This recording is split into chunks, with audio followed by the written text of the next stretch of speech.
going on? We don't care. We are actually attending Bore हो रहा है। Instagram. Wow. Exactly.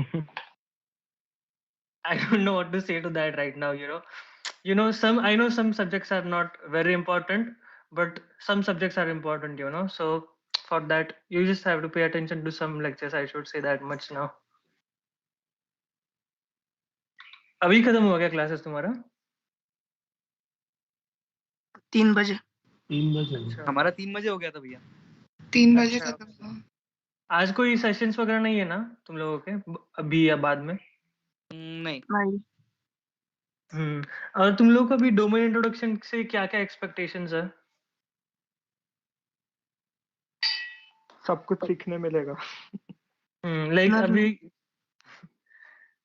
अभी कितने सारे हैं ना, बहुत सारे डोमेन्स है. लाइक तुम लोग को इस पोस्टर में भी दिख रहा होगा, कंप्यूटर प्रोग्रामिंग, ये करे वो करे, वेब डेवलपमेंट करे या एंड्रॉइड डेवलपमेंट करे, और फिर एआईएमएल भी आता है. बहुत कुछ है सीखने से ऐसा.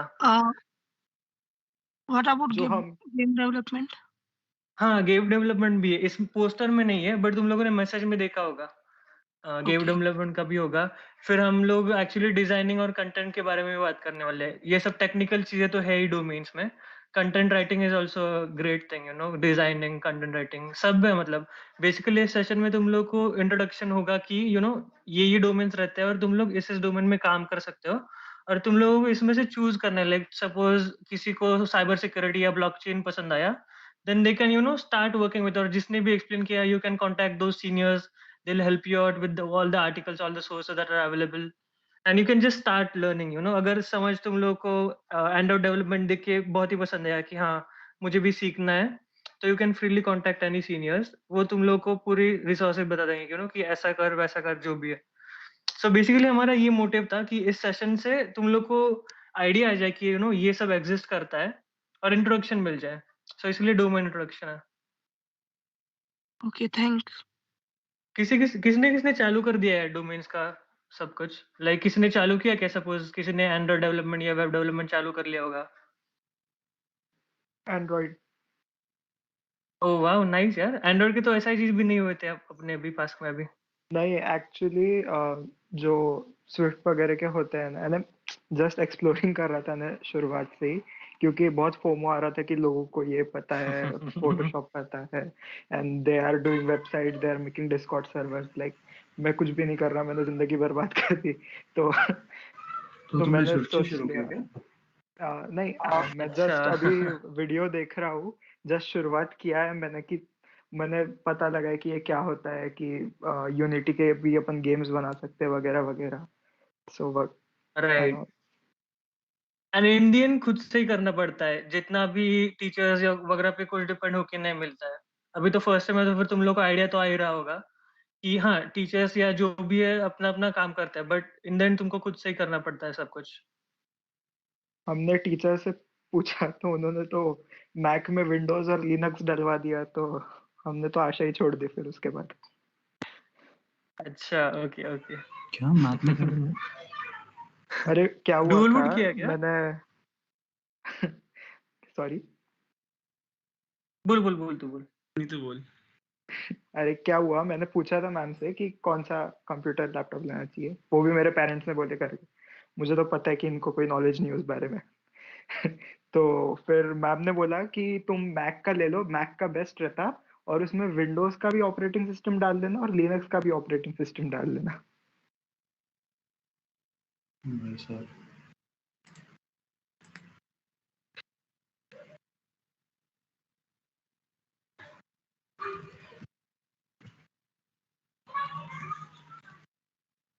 बाकी लोगों ने किसने चालू किया है किसी डोमेन में, या अभी से चालू करने के सोच रहे हो कुछ? मैंने थोड़ा आपके ऐसा सीपी थोड़ा स्टार्ट किया था एंड थोड़ा बहुत वेब डेवलपमेंट. अच्छा, ओ नाइस. ठीक है, स्लोली चालू कर लो. फिलहाल तो बहुत टाइम है. लाइक फर्स्ट ईयर तो पूरा एक्सप्लोर करने के लिए रहता है कि ये डोमेन है या जो भी डोमेन है. एक दो डोमेन में तो बोलता हूँ, या एक दो या तीन डोमेन्स थोड़े से एक्सप्लोर करना चालू कर लो, थोड़ा सा पढ़ लो उसके बारे में. अभी तो इंट्रोडक्शन मिल रहा है, बट ऑफकोर्स जो भी तुम्हारा इंटरेस्ट है वो ऐसे नहीं डेवलप होगा ना, खुद से कुछ किया तब डेवलप होगा. सो थोड़ा सा उसमें एक्सप्लोर करना चालू करो और उसके बाद कम कर लो। लाइक आई सजेस्ट कि उसके बाद 1 या 2 डोमेन्स ही पकड़ के रखो। लाइक सपोज मैंने एंड्रॉइड और एमएल में किया, तो मेरा अभी वही ज़्यादा एमएल पे फोकस है। तो वैसा आई वुड सजेस्ट वैसा करो। डोमेन इतना जल्दी चूज करना ज़रूरी है क्या? नहीं। सो इसीलिए हम क्या कर रहे हैं, अभी एक ही डोमेन का इंट्रोडक्शन नहीं दे रहे ना, इसीलिए हम सारे डोमेन्स का इंट्रोडक्शन दे रहे हैं।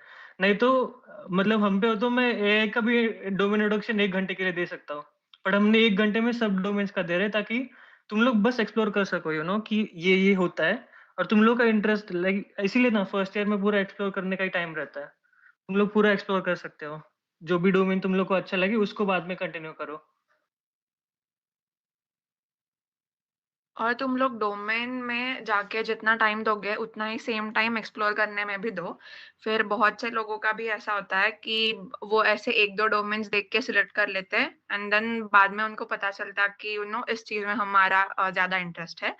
तो एक्सप्लोर करने में काफी टाइम दो, कुछ प्रॉब्लम नहीं है। फर्स्ट ईयर में पूरा एक्सप्लोर करोगे तो भी चलेगा। लाइक लास्ट 1-2 मंथ में अपना एफई में डिसाइड कर लो कि अपना इंटरेस्ट, और उसमें तुम लोग कर सकते हो, कोई प्रॉब्लम नहीं। एंड नॉट नेसेसरी कि पूरा ही सभी डोमेन्स, लाइक पहले तो सब बेसिक्स से चालू करो। लाइक सपोज तुम लोगों को भी पाइथन होगा तो पाइथन का पहले सिंटैक्स से चालू करो, और बाद में आई गेस सीपीपी वगैरह भी आएगा सेकंड ईयर में। तो पहले वो तो बेसिक्स, पूरे बेसिक्स क्लियर होने चाहिए पहले। ऑफ कोर्स मतलब वो तो टोल्ड ही है, मतलब सबको पता ही है। अगर बेसिक्स क्लियर होना तो फिर कोई भी डोमेन में तुम लोग जा सकते हो इजीली। अभी तो एक्सप्लोर ही कर लो सब। हेलो आदित्य, स्टार्ट आगे कर शुरू सकते आगे कर शुरू देंगे कर सर। देते हैं। ठीक है, okay. For now, okay, let us start. So let me introduce to you all what we do. So our club's name is PASC, which stands for PICT ECM Student Chapter. So first of all, I'll tell you what ECM is. ECM is actually Association for Computing Machinery. So what it is, an international, you can say a group of enthusiasts who have an international, you know, existence. So basically what we do is ACM के India में बहुत सारे chapters रहते हैं। So suppose ACM India में अपना PICT का एक चैप्टर है, तो इसलिए हम उसको पीआईसीटी एसीएम स्टूडेंट चैप्टर बोलते हैं, इसलिए उसका एब्रिविएशन पास्क है। और we are actually very proud to tell you all that PASC all India में सबसे बेस्ट चैप्टर हुआ है, वो भी एक बार नहीं 4 बार। So we have been the best PICT, sorry, best ACM student chapter in all over India. So basically this was just our introduction to PASC, and we are going to introduce you all to all the domains that are there, whatever we can. And if you have any kind of doubts, you can feel free to ask them. You can, for now I would say that please send in your doubts in the chat sections. We'll be answering them at the end of the session so that the flow will be smooth, you know. So okay, let's start. Siddhi? Yes. So hello all. I am Siddhi Vaksavare, third year computer engineering student at PICT. So now you know what PASC is. Like almost of you attended SIG's introductory sessions of PASC, but you won't be that aware of like what PASC W is doing. So here are few words about it. So PASC W is sister chapter of PASC, established in 2018 with an aim to emancipate women and boost them in technological and computing fields. So at PASC, female members of PASC unite, at PASC W, female members of PASC unite and grow together. We have a separate group of PASC W where we share different opportunities, scholarships, programs out there for women. So you will soon be added to the group once you become a member of PASC. So you must be knowing Radiance. Radiance is a flagship event of PASC W, which consists of a variety of technical and non-technical events. So Radiance does share some similarities with Pulsian, but main difference is that the Radiance is fully organized and managed by female members of PASC. So female members do everything, like right from the planning to the like sanctioning budget from college and then publicizing it and like everything. So female members also get opportunities to showcase their talents and skills. So we are planning to start some PASC W activities, so that you will get acquainted with it. do participate and help in building this like sister body of PASC.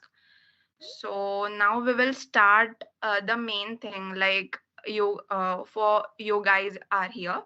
So we'll start the domain introduction with competitive programming. So I'll hand over to CP team. Yeah, hi everyone. I'm Ojas Kund, third year IT student at PICT. So, most of you or some of you might know me from the CPPSIGs that we have conducted previously. So, I'll be introducing the competitive programming domain to you people. So, first things first, what is competitive programming? So, competitive programming, also popularly known as sport programming, is a kind of sport among various people who try to see who amongst them is a better coder.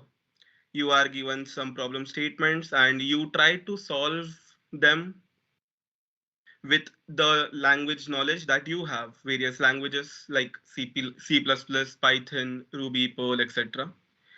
So you solve those problems, you get some particular score upon your problem, and then if you are solving it quicker than most of the other people, you will have a higher rank than them. Like, as you know, this is a competition, a sport, wherein your time matters as well as the code's efficiency matters. So, next slide.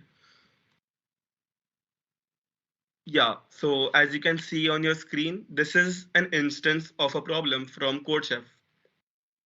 You will see the various things that a competitive programming problem has, such as a problem statement which states the problem to you, type of input, type of output, the constraints which the problem will have, and a sample input and output.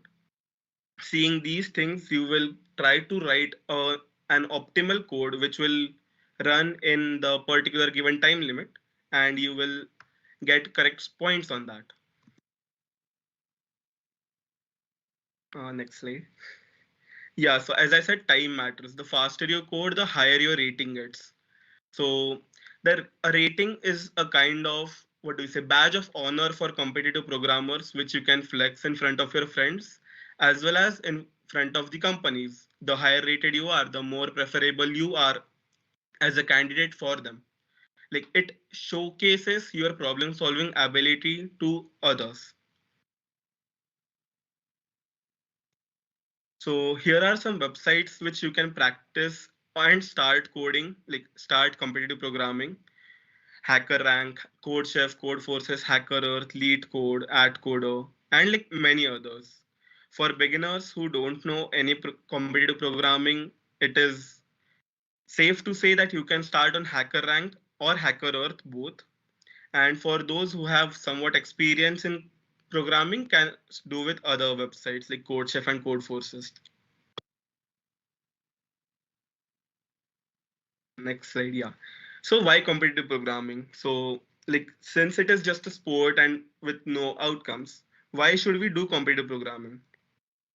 So as we have discussed, competitive programming, you solve certain problems, you improve your problem solving skills, you tend to think out of the box while solving those problems. It is also a good exercise for your brain. You learn to optimize your codes and like you learn to optimize things so that you will not face certain difficulties. Also, most of the companies have their first round of selection as a competitive programming round wherein you will have to solve certain number of questions, and if you solve a certain number of questions, then only you will be selected for your interview rounds. So even if you have all the knowledge in the world and you are not able to crack the first round, then that will be wasted and you will not be able to sit for their interview rounds. And also, it's a lot of fun, like to compete with your peers to see who has greater knowledge in programming or who can solve certain problems in different ways. It is a lot of fun to sit together with your friends and compete in different contests. So that is why you do competitive programming. Next slide.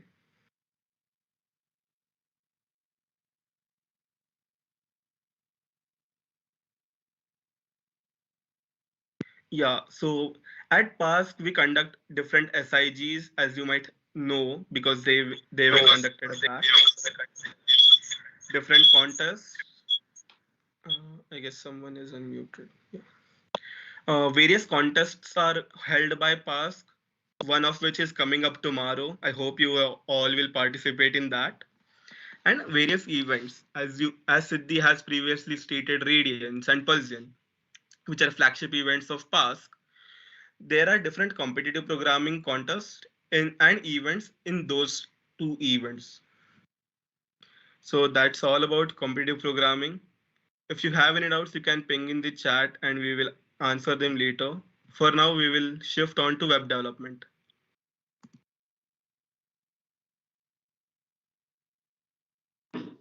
Hi, hi friends. So I am Saurabh. I'm from third year in computer engineering. Yes. So most of you would have started exploring this domain. It is a very beginner-friendly domain, web development. So can we go to the next slide? Yes. So web development is web development is basically making the websites for the internet. So web development can range from you basically make a simple static page or a dynamic web pages for the internet. So it is a very important domain, and many businesses rely on this for their marketing, branding so much. So you have to bring out your creativity and explore this domain. So more you create, more the website will be admired, more the businesses will be grown. So it is a full of creativity and yes. Can we move to the next slide? Yes. So web developers are basically of two types: the front end and back end developer. The front end developer manages all the front end side, like what the user sees on their web browsers. So front end developer translates a UI design given by the designer. So using like HTML, he translates those design into the web pages. And with the web pages, he has to implement the animations and basically everything that you on the screen. And it is a very creative side of the web development. And yes, and the backend developer basically implements the logic of the website. So whatever the website does, it all is implemented by the backend. And so the backend developer has to be should have a very analytical, logical, and systematic skills, and he has to handle the complexity. Like he has to think of what the load the website will have, or how it is deployed. Everything that is handled by a backend developer.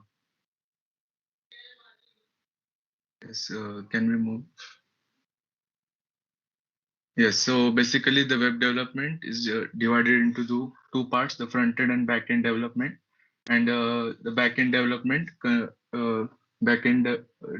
consists of a database. Then the basic pillars of the front. So can we move to the next? Yes, the basic pillars of the front-end development include the HTML, CSS, and JavaScript. So all your browser that runs, it basically boils down to HTML, CSS, and JavaScript. So HTML is a hypertext markup language. It describes the structure of the web page and its content. And then CSS is the cascading style sheet. It is used to stylize your HTML content to make it look attractive. Then JavaScript is used to implement the client-side logic into your app. So if you only use HTML, then it will just be a structure. So to interact with that web page, we should use JavaScript. Then Bootstrap. So Bootstrap is basically a open source project made by the people for the fast development of a website.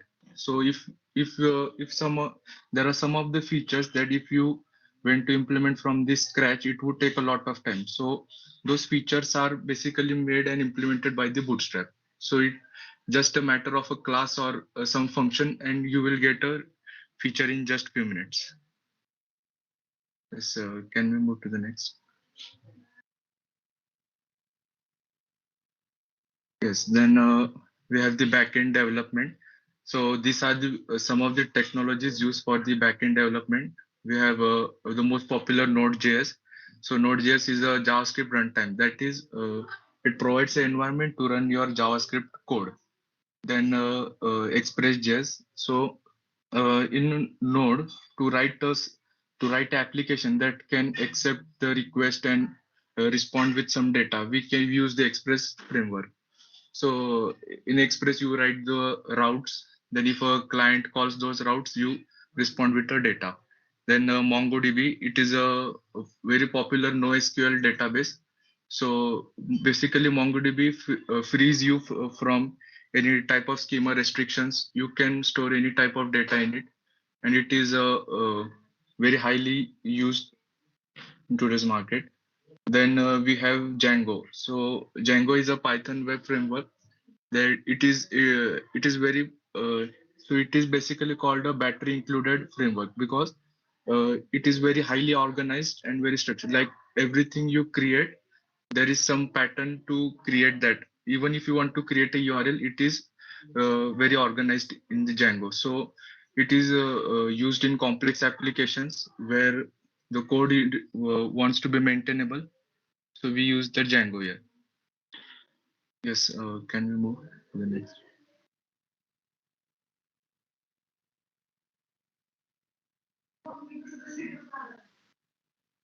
Can we go to the next slide?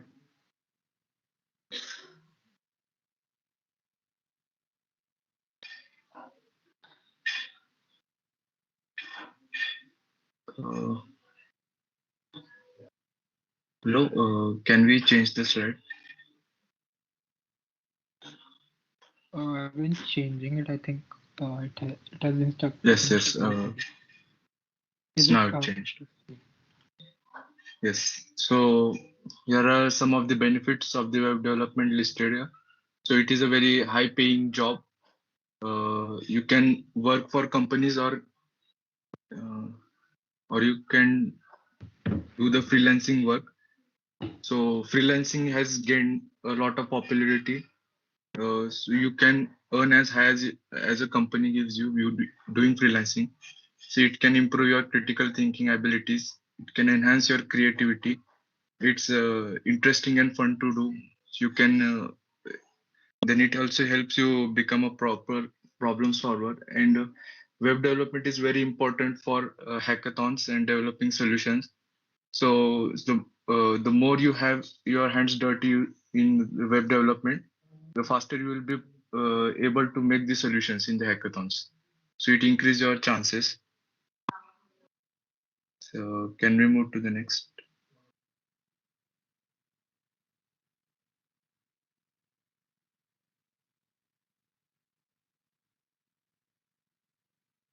I think there was another slide.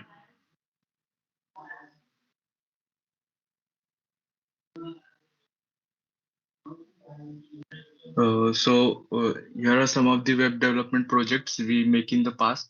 So the first is the PICT ACM chapter website, which was made previous year. It was made using the Angular, and then the second one, it is a dynamic website basically, and the second one is the PASCathon website, which was made for the our hackathon PASCathon. It was made using HTML, CSS, and JavaScript and Bootstrap.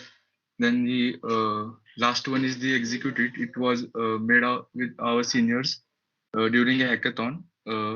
So basically, it is a pair programming website. They have used their React, Node.js, and very high-level technology. So basically, you can get the chances to work on these websites and to indulge in making this website. So basically, so it is a very fun year. Like you get to explore the technologies and you get the design those architectures schemas. Yes, so now we can move to the next domain. Thank you. Hello guys, so I am Rugved and I usually work in web, ML and cloud. So I'm going to introduce cloud and DevOps to you today. So this is a domain which is not generally touched by juniors or people who are starting really quickly. Most of them, like most of us as well, we first did web development and then moved to cloud. But I think it is good to have an idea of what is cloud and DevOps. So maybe next slide. So if you are like, let's say making an application, let it be a web app or a mobile app, and it has a server, let's say. So you have to deploy this server somewhere for everyone to use it, right? You are writing code on your PC. Now you have the web application ready. Now you want everyone to see it on the internet. So that is where cloud comes in.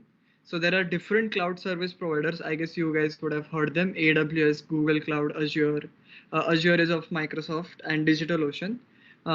So this is a very important field to have knowledge in, no matter what domain. Like even if you're working in mobile or web, I think it's important to understand how the web works itself, because I'm sorry, how the cloud works itself, because this is a very rapidly growing industry, cloud development, and it is not going to stop. Everything is now shifting to cloud, and I think that is why it is super important. Once you guys are a bit used to different, like some different domains, this is a domain you guys can explore. And then there also comes a term, DevOps. So what is DevOps? So let's say you guys are working in a team of 1,000 people, and we have no idea how to manage so much code, and you guys may have different servers running, and सब साथ में काम कर रहे, तो like how do you manage that? So that is where DevOps comes in. So here are a few examples where we have deployed these platforms on the cloud, and the online judge and the MCQ platform. So these were used in our Pulgian competitions as well. So we had to make sure that as hundreds and hundreds of people use this website at the same time, we had to make sure that the website is running smoothly and the servers are not crashing on anything. So that all comes in the part of cloud and DevOps. So also like DevOps is quite popular because now there are like things like microservices and stuff. Maybe you guys won't understand it right now, but these are fundamental things which big companies like Facebook or Amazon or like big companies are using these concepts to build their applications, which help millions of users to use it at the same time. So I just like to like say one thing is the difference between like a good developer and a great developer is that the great developer knows his cloud and DevOps well. So this is much more of a secondary domain which people working. Definitely there are primarily focused people as well, but in your college journey, I think this is a good to have. Yeah, next slide. So maybe now you guys can ponder upon the question about why do we need cloud or DevOps in general. And maybe as we come to the end of our session today, maybe some of you guys can have a discussion with all of us about this specific question as well, because it is a very important question to us. Like ML pata chal jata hai ki ML you are going to use to make artificial intelligence, web you are going to use to make websites, Android you are going to make use mobile apps. But why do we need cloud or DevOps? And very important, like I would like to focus on is DevOps as well. So yeah, that is all I had to say. We can go on the next domain. Okay, cool. So I hope I'm audible firstly. Yeah, you're audible. Okay. So hi guys, I'm Rohin Bhatt and I am a TE from computer department, and I'll be speaking about app development and what we do in PASC with app development. So we can move on to the next slide. Okay, so to say in just layman terms, app development is like developing the apps that you can see on your mobile. To clarify it a bit more, like app development includes a lot of various devices and creating apps on those devices like smartphones, tablets, other mobile devices. Like there are smart watches, then there are, I think, TVs and all that are like sort of connected with mobiles and all that. So yeah, that's what app development includes. And there are other things as well in app development, like communicating with servers and other stuff. But yeah, that's basically what app development is. We can move on to the next slide. So there are two major types of frameworks in app development. Firstly, there is native development, and then there is cross-platform development. So native development is basically like developing an app for a particular like operating system, you can say. So for example, developing an app just for Android or developing an app just for iOS. So it can be done in Java or Kotlin for Android and Swift for iOS. Whereas cross-platform is like it is used to develop apps for basically two or more operating systems or uh, other devices as well, like embedded systems, or then there is the desktop apps as well. And it also sometimes includes websites with a single code base, like basically Android, iOS, website, embedded systems, and desktop. All these in a single code base. So it can be done either in Flutter or React Native, and there are some other frameworks as well. But these are the like popular ones. We can move on to the next slide. Okay, so these are some of the frameworks that are sort of used for developing apps. Firstly, there's native Android, which is done in Java or Kotlin. Then there is native iOS, it is done in Swift. Then there is Flutter. Flutter is done in Dart. Dart is basically a programming language that is created by Google, and it is specific for UI and for Flutter basically. Then there is React Native. React Native is done similarly to React in HTML, CSS, and JavaScript. Then there is Xamarin and Ionic as well, but those are some lesser known frameworks. So we usually don't use Xamarin and Ionic. In PASC, we develop mostly apps in Android and Flutter. Reason being that for iOS, you need to have there are a lot of restrictions. Firstly, you need to have a Mac to run Xcode, which is used for like developing apps in iOS. Whereas in Android, there are not quite as many restrictions. You just need to have a decent enough laptop to run Android Studio. Similarly for Flutter. Yeah, we can move on to the next slide. Okay, so native Android. Native Android is basically developing apps specifically for devices that work on Android. This can include mobile applications, then this can include wearable devices like smartwatches and all that stuff. Then also, as I said, TVs. Some TVs I think use Android. I am not completely sure about that, but yeah, that's basically it. And tablets also. Next slide. Yeah, so Flutter. Flutter is something that is like really new to app development. It was, I think, in 2016 or 17, I think. I can't exactly recall. Yeah, it was released in 2017 initially. So it is a open source framework which was developed by Google, and it is used to make really cool UIs and really beautiful UIs using just a single code base, and like it can be used for multiple devices like Android, iOS, web, desktop, and embedded systems, just as I said. Flutter uses Dart as its programming language. It is an object-oriented programming language as written in the slide, and like as I already said, it was developed by Google and it is specific for UI and Flutter.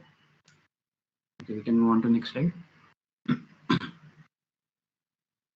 So in Flutter, everything that there is on the screen is a widget in itself. Like the whole screen you can consider as a widget, which is composed of widgets in itself. For example, here this GIF that is there, this whole app is a widget in itself, in which there is a login screen, which is a widget in itself, and it contains like text fields and all that stuff, text fields, buttons and all. Those are also widgets. Similarly, for the catalog section, there are app bar, there are list items, those are widgets. And similarly for the cart as well. So what exactly is a widget? Widget is something that is similar. You can call a widget like the fundamental building block for any app. It is like, you can call it as a component of the app. You put together widgets to build a whole app in Flutter. So yeah, that's what a widget is. And yeah, so why Flutter? I personally like to use Flutter as compared to Android, because Android firstly uses like when I used to do Android, it used two different programming languages for the layout of the app and for the logic of the app. So it used XML for the layout and it used Java for the logic. Whereas in Flutter, you just use Dart for everything. Like the UI and the logic both are written in Dart, so it is highly feasible to like write fast and easy to write code in Dart. Then it is like really simple to like create very beautiful UIs. Then it is also like really developing right now. So like there is a lot of scope in this whole Flutter field. Yeah, so that's about it. And as already mentioned, that there are like you can develop apps for a huge amount of devices using just a single code base. So we can go on to the next slide. So these are a few apps that are created in Flutter. Few of the popular apps that are created in Flutter. Firstly, there is Stadia. I won't be naming all these, but some examples are Stadia. Then there's Toyota has an app for app written in Flutter. Then Google Ads runs on Flutter. Then Google Pay is also developed in Flutter. Then, if I can remember correctly, there is an app for Tencent as well. Tencent, for all the PUBG fans, is the like the organizing company of PUBG, I think. Then there's Reflectify and many more. You can just Google, and I think Flutter also has a showcase for all these apps that are created in Flutter. We can move on to the next slide.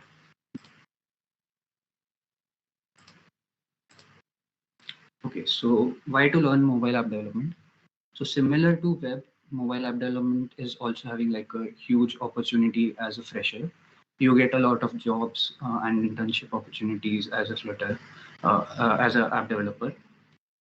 Then there are like there are many open source repositories that you can contribute to using like Flutter, Dart, and Android. You can also contribute to GSOC. There are some companies that come for mobile app development as well. Then freelancing as well. Freelancing is something that has grown like a lot. And for anyone who does not know what freelancing is basically task-based jobs. Like people approach you for some task, you complete it, and you are paid for that. And it's not like you have a complete job, like you have to devote 9 to 5 timing from 9 to 5. But yeah, that's what freelancing is. Then mobile app development is interesting and easy again. Then it has a huge you can say demand right now, because like every product that there is always needs a website. Like most of the projects always need a website and a mobile app. So yeah, that's why you should be learning mobile app development. And at PASC, what we do in mobile app development is we basically create apps for events. Like there is Pulsion, then there is Radiance. We create apps for these, for taking registrations and all. As like right now we have everything online, so we take all these registrations through these apps itself. And other than that, there are also some other projects that we assign to juniors depending on whether they have, depending on their skill set and all. So yeah, that's all about app development, and we can move on to the next domain. And in app development, I would just like to add that if you guys want to see the apps that we made, they are available on Play Store. You can just Google, Pulsion app or Radiance 21 app. Those were the apps that we have made, and your seniors, so SEs and Ts have made. So you can check out those apps. Guys, what happened to the screen? Okay. Okay. So I'll be taking the part of data science and machine learning. So first of all, I would just like to know that you all are there because I don't see a lot of doubts in the chat section. So feel free to ask any doubts that you have. Okay. So let's get started with data science and machine learning. So let's start. Next slide. Okay, first of all, data. So I would like to explain what data is actually. Data means you can say they are facts or some kind of information that is available everywhere. So you might have heard about the data revolution. If you see, you are surrounded by data everywhere. So your laptop contains data, your mobile contains data.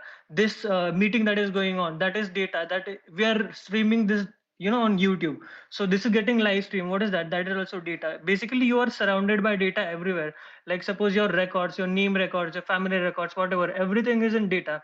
So what I'm trying to say is that we are surrounded by data everywhere. You can see in this diagram as well, everywhere we are surrounded by data. And this is like recent thing, like data revolution is a recent thing.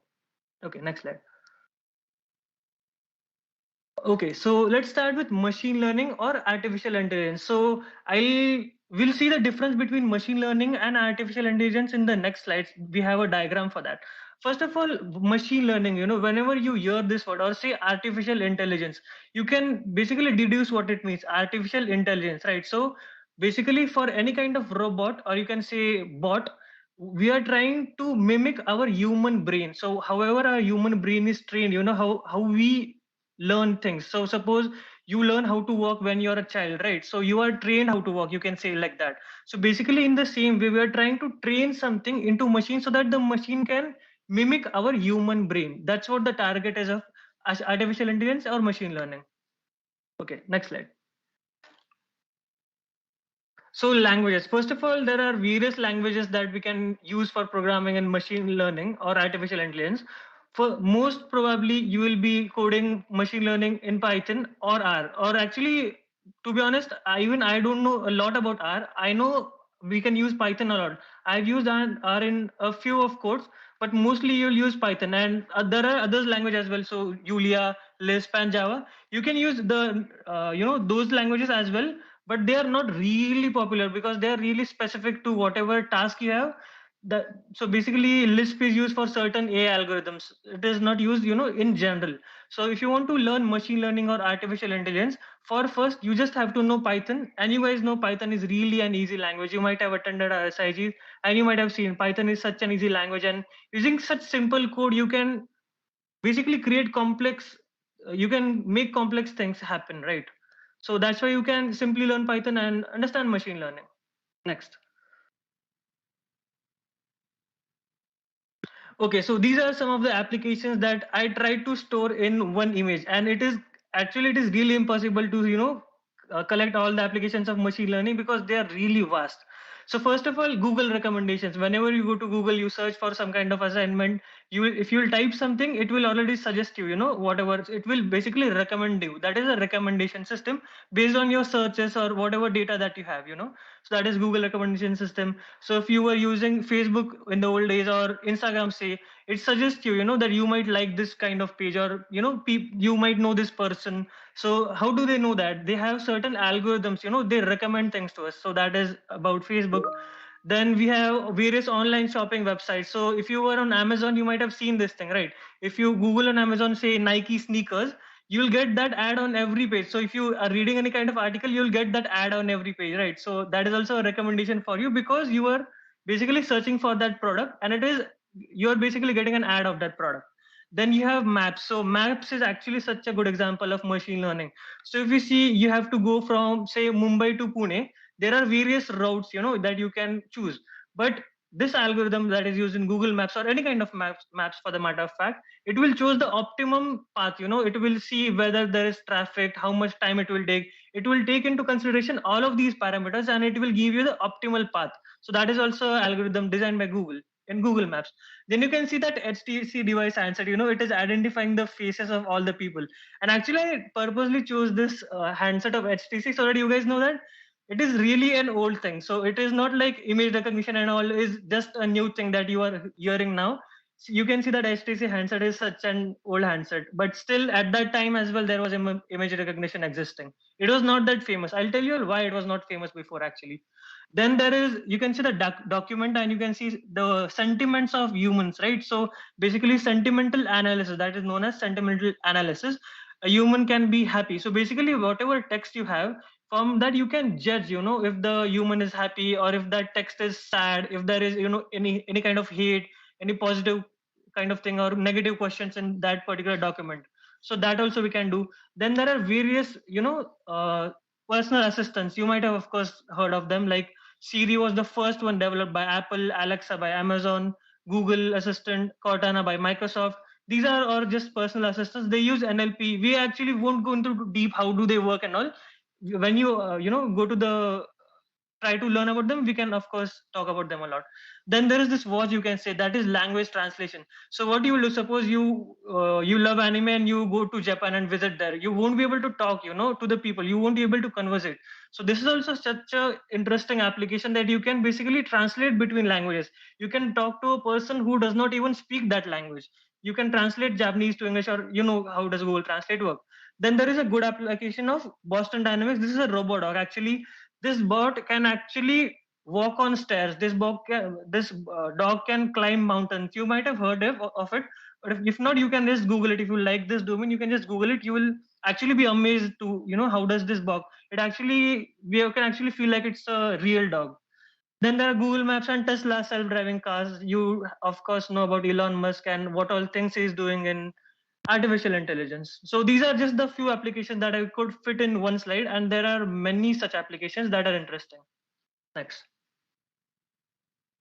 Okay, so the question is that why should you choose machine learning or artificial intelligence as your domain? You should like it, right? So there are various ways. So I just wrote I just wrote in small text, why did I like machine learning? So first of all, if you are a fan of movies, you can watch the movie known as The Imitation Game. Benedict Cumberbatch is in that movie. So basically it was the introduction to machine learning. It had started in 1950s only. And now we'll come to the question that why was machine learning not famous before?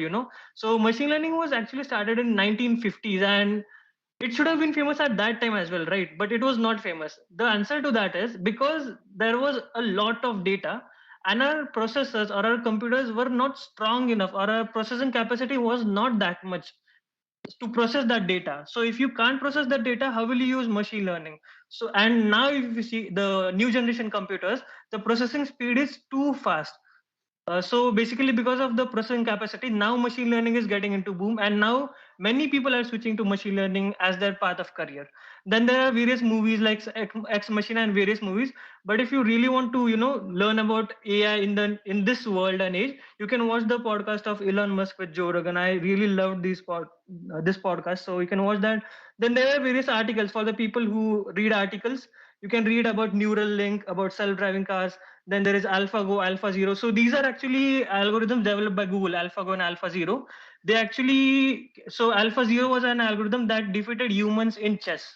AlphaGo is an algorithm that defeated there is a Chinese game and it has trillions and billions of trillions of possibilities, and that algorithm actually defeated a human. And it was, I guess just 2 to 3 years ago. Then there is Sophia, the social humanoid robot.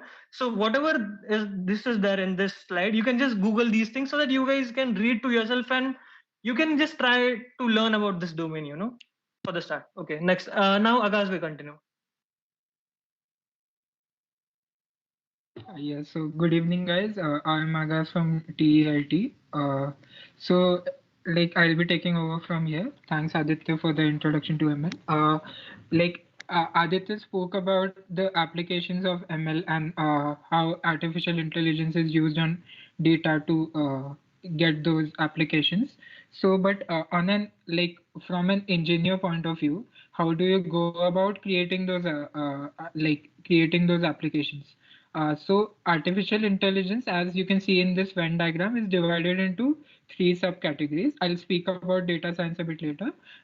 So, these categories are machine learning and deep learning. So, what AI from a general point of view is that we are training the machine to make informed decisions just like humans. For example, like Aditya explained, self-driving cars, or he showed robots. So these robots or self-driving cars are making decisions on themselves by without having any input from the user. So AI is a broader category which takes care of such problem statements. And then there's machine learning. So machine learning is basically we have data and we have to understand the data and feed it into a model to get the result what we want. So like in machine learning, we usually deal with statistical methods. You must be learning some of them in your engineering mathematics subject, and you'll definitely learn about them if you do some courses in machine learning or even statistics for that matter.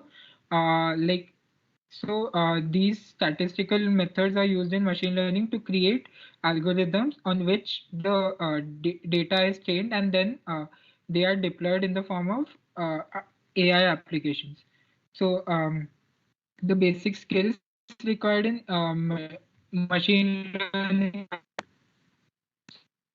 uh, is like you obviously do need a programming language, a bit of data structure, knowledge of data structure is helpful, a bit of OOP maybe, and then maths is very important in machine learning. See, machine learning is a math intensive, machine learning or even for that matter, data science is a math extensive subject. Cannot like skip the math part and expect to be a good data scientist or machine learning engineer. So whenever you start your journey, machine learning journey, do concentrate on maths a lot. So what data science, now I'll move ahead with data science. So as you can see, data science, some part of data science intersects with AI, ML and deep learning, and some part doesn't. So like data science is basically using the data to make informed decisions on yourself. Like for example, I'll give you a scenario. Like for the company example, there is some data, the sales are not happening very well, so you have to analyze the data and then you have to come up with a strategy to like predict the future sales, or and predict the future sales and then maybe to improve them. This all comes under data science and data analysis. So like this requires a bit of different skill. Like for CS fundamentals, programming, math, all these are like required only. But here you need to be a good problem solver, as you'll be looking at data and analyzing it and then deriving conclusions from it. And obviously, with problem solving will come reasoning of the logical forefront as well. So I'll move ahead with the next slide. So this is basically a domain intro session. So it wouldn't be right if I don't show you how you can start and what opportunities are. We prepared a slide for you, the roadmap, basically how to start data science and AI. So as Aditya mentioned, the programming languages before, Python, R, Lisp, Julia, these all programming languages are used for machine learning. But most of the work is done, most of the MLAI work is done using Python and R. Mainly like I personally use Python as I do know R through some of the courses, but like most of my ML work is done using Python, and like you'll find that for many people who do the same. While R is more concerned with data analysis, so I think R is used more for data analysis than machine learning. So like I said, having a good understanding of statistical and math concepts. This is very important. Please, if you plan to study machine learning, do not skip the math part. Next is how do you start machine learning? So you can start with courses from Coursera, Udemy, YouTube, or any other platform. Basically, these three are the most used platforms. for Coursera, there's a course by Andrew NG. It is, I think, Introduction to Machine Learning. That's like the best course to start with. Almost like everyone who does machine learning has started with that course, and then you can like look at some awesome playlists on YouTube as well. Maybe like if you when you join PASC, we'll share some resources with you. And the most important part is practice. Like you can learn a lot of things, you can watch a lot of courses, but if you don't like know how to apply them on your own, then you won't be able to do anything. This is not just specifically for MLAI. In general, anything, any domain, like you do need to practice it. So now what opportunities are available? So data, like the job opportunities are data analyst, data scientist, ML engineer, etc. So these are the jobs that you may get in the companies. And then if you like most people, like many people do MS in data science and related fields. So this is one major option. And then another booming field is MLAI research. So what MLAI research is basically, for example, there are certain algorithms or techniques which some people had written before.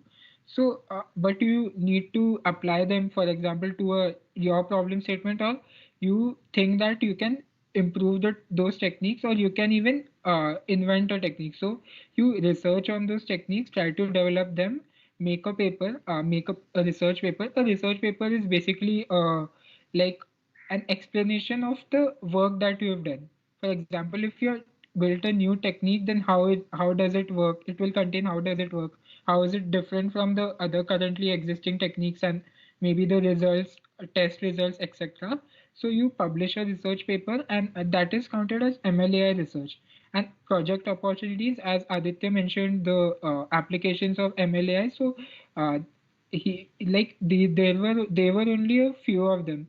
There are millions of applications of MLAI. So like you can get involved in such applications to projects in fields like NLP, which is natural language processing, which deals with language, human language, computer vision, which deals with video and image based data, reinforcement learning, etc.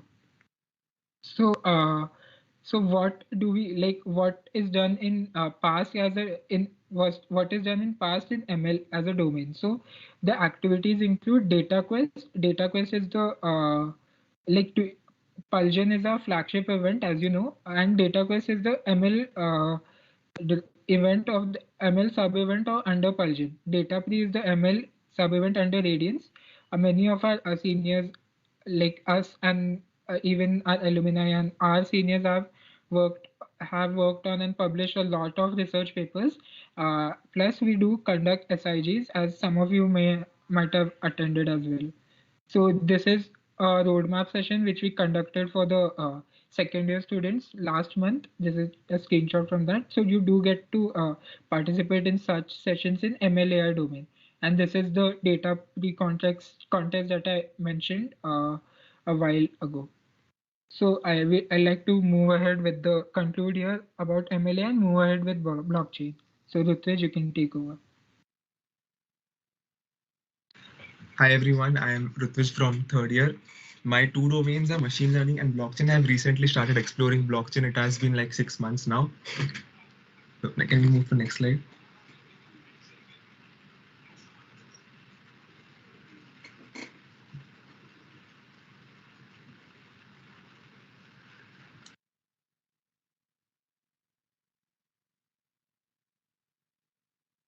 Okay, so is it visible? Yeah. So these are the various types of blockchain. Bitcoin was the first cryptocurrency. Okay, so first let me explain what is blockchain. So blockchain is a timestamp series of immutable records of data that is managed by a cluster of computers, not owned by any single entity. So in short, that means that a blockchain network is a decentralized network. Nobody owns the network. All the users of the network own the network equally. So the next point is it is essentially a digital ledger of transactions that is duplicated and distributed across a network of computer systems on the blockchain. So blockchain stores all the transaction. If I pay those, how does Bitcoin work is if I pay some Bitcoins to someone, my transaction is recorded on the blockchain. In simple terms, it is a system of recording information in a way that makes it difficult or impossible to hack, change, or cheat the system. Blockchain is a technology that underpins the digital currencies such as Bitcoin, Ether, and Litecoin. So, in short, blockchain is decentralized, it provides security, and cannot be hacked. Many people are confused between Bitcoin and blockchain. They think that Bitcoin is a blockchain, but Bitcoin is a cryptocurrency and it works on the blockchain technology. Next slide, please.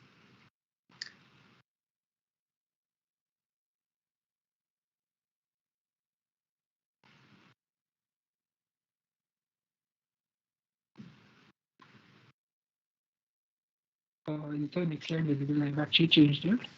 No, it's not yet visible. Or do let me know when it becomes visible, or if it doesn't, then I'll reshare the screen. Can anybody see the next slide? No, I guess just reshare it. I mean, it will reflect then. Okay, sure. Now? Yeah.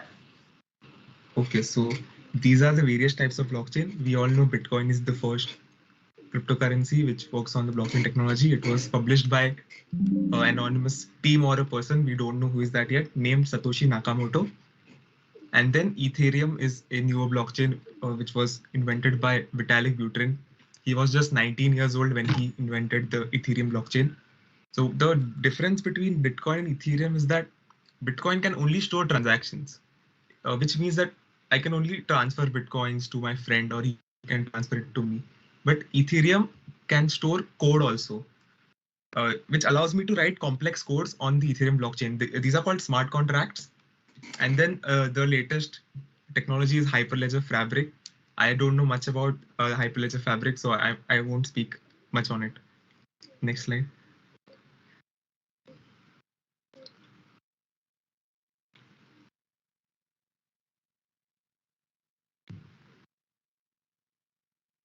Okay, so these are the application of blockchain. First is secure personal information, financial exchanges, securely share medical information, non-fungible tokens, NFT. Everyone has heard of NFTs. Cryptocurrency exchange, logistic and supply chain tracking, real estate processing platforms. So I think many big companies are working on the blockchain. Even Google is working. Even Facebook. We all know the metaverse. So why should you pursue this domain? So blockchain is a growing. We have a lot of. Next slide.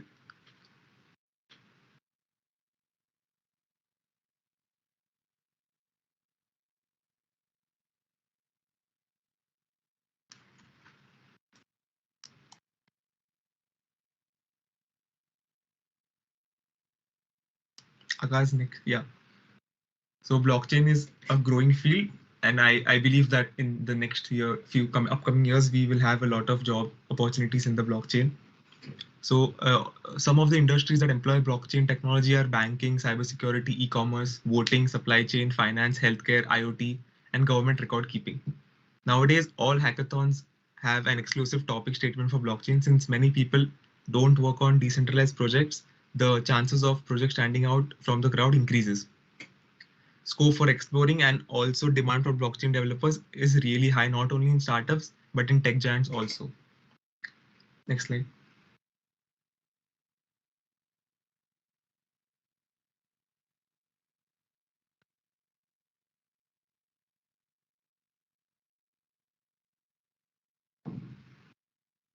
Okay, so blockchain activities in PASC, we conduct SIGs related to the blockchain technology, and many of our seniors have published a research paper in blockchain.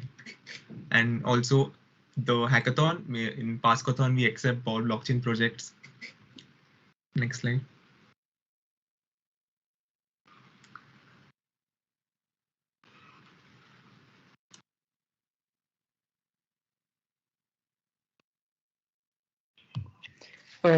Yeah, thank you, Rutvich, for the amazing blockchain domain intro.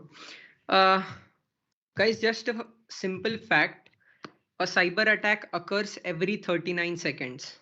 Good evening, this is Sayam, a TE from PASC, and let's get on to what cybersecurity actually is. So as you heard, a cyber attack occurs every 39 seconds, you get to know what importance does this domain hold.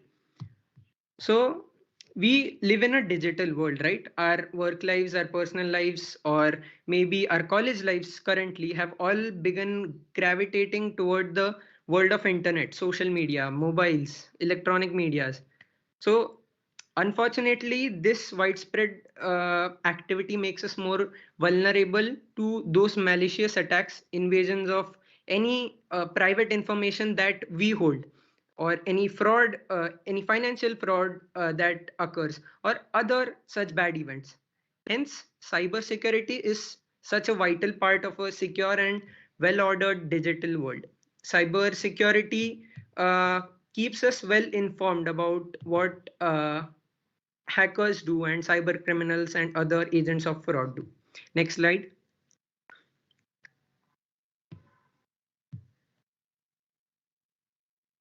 Agas? Yep. I guess there's a bit of detail.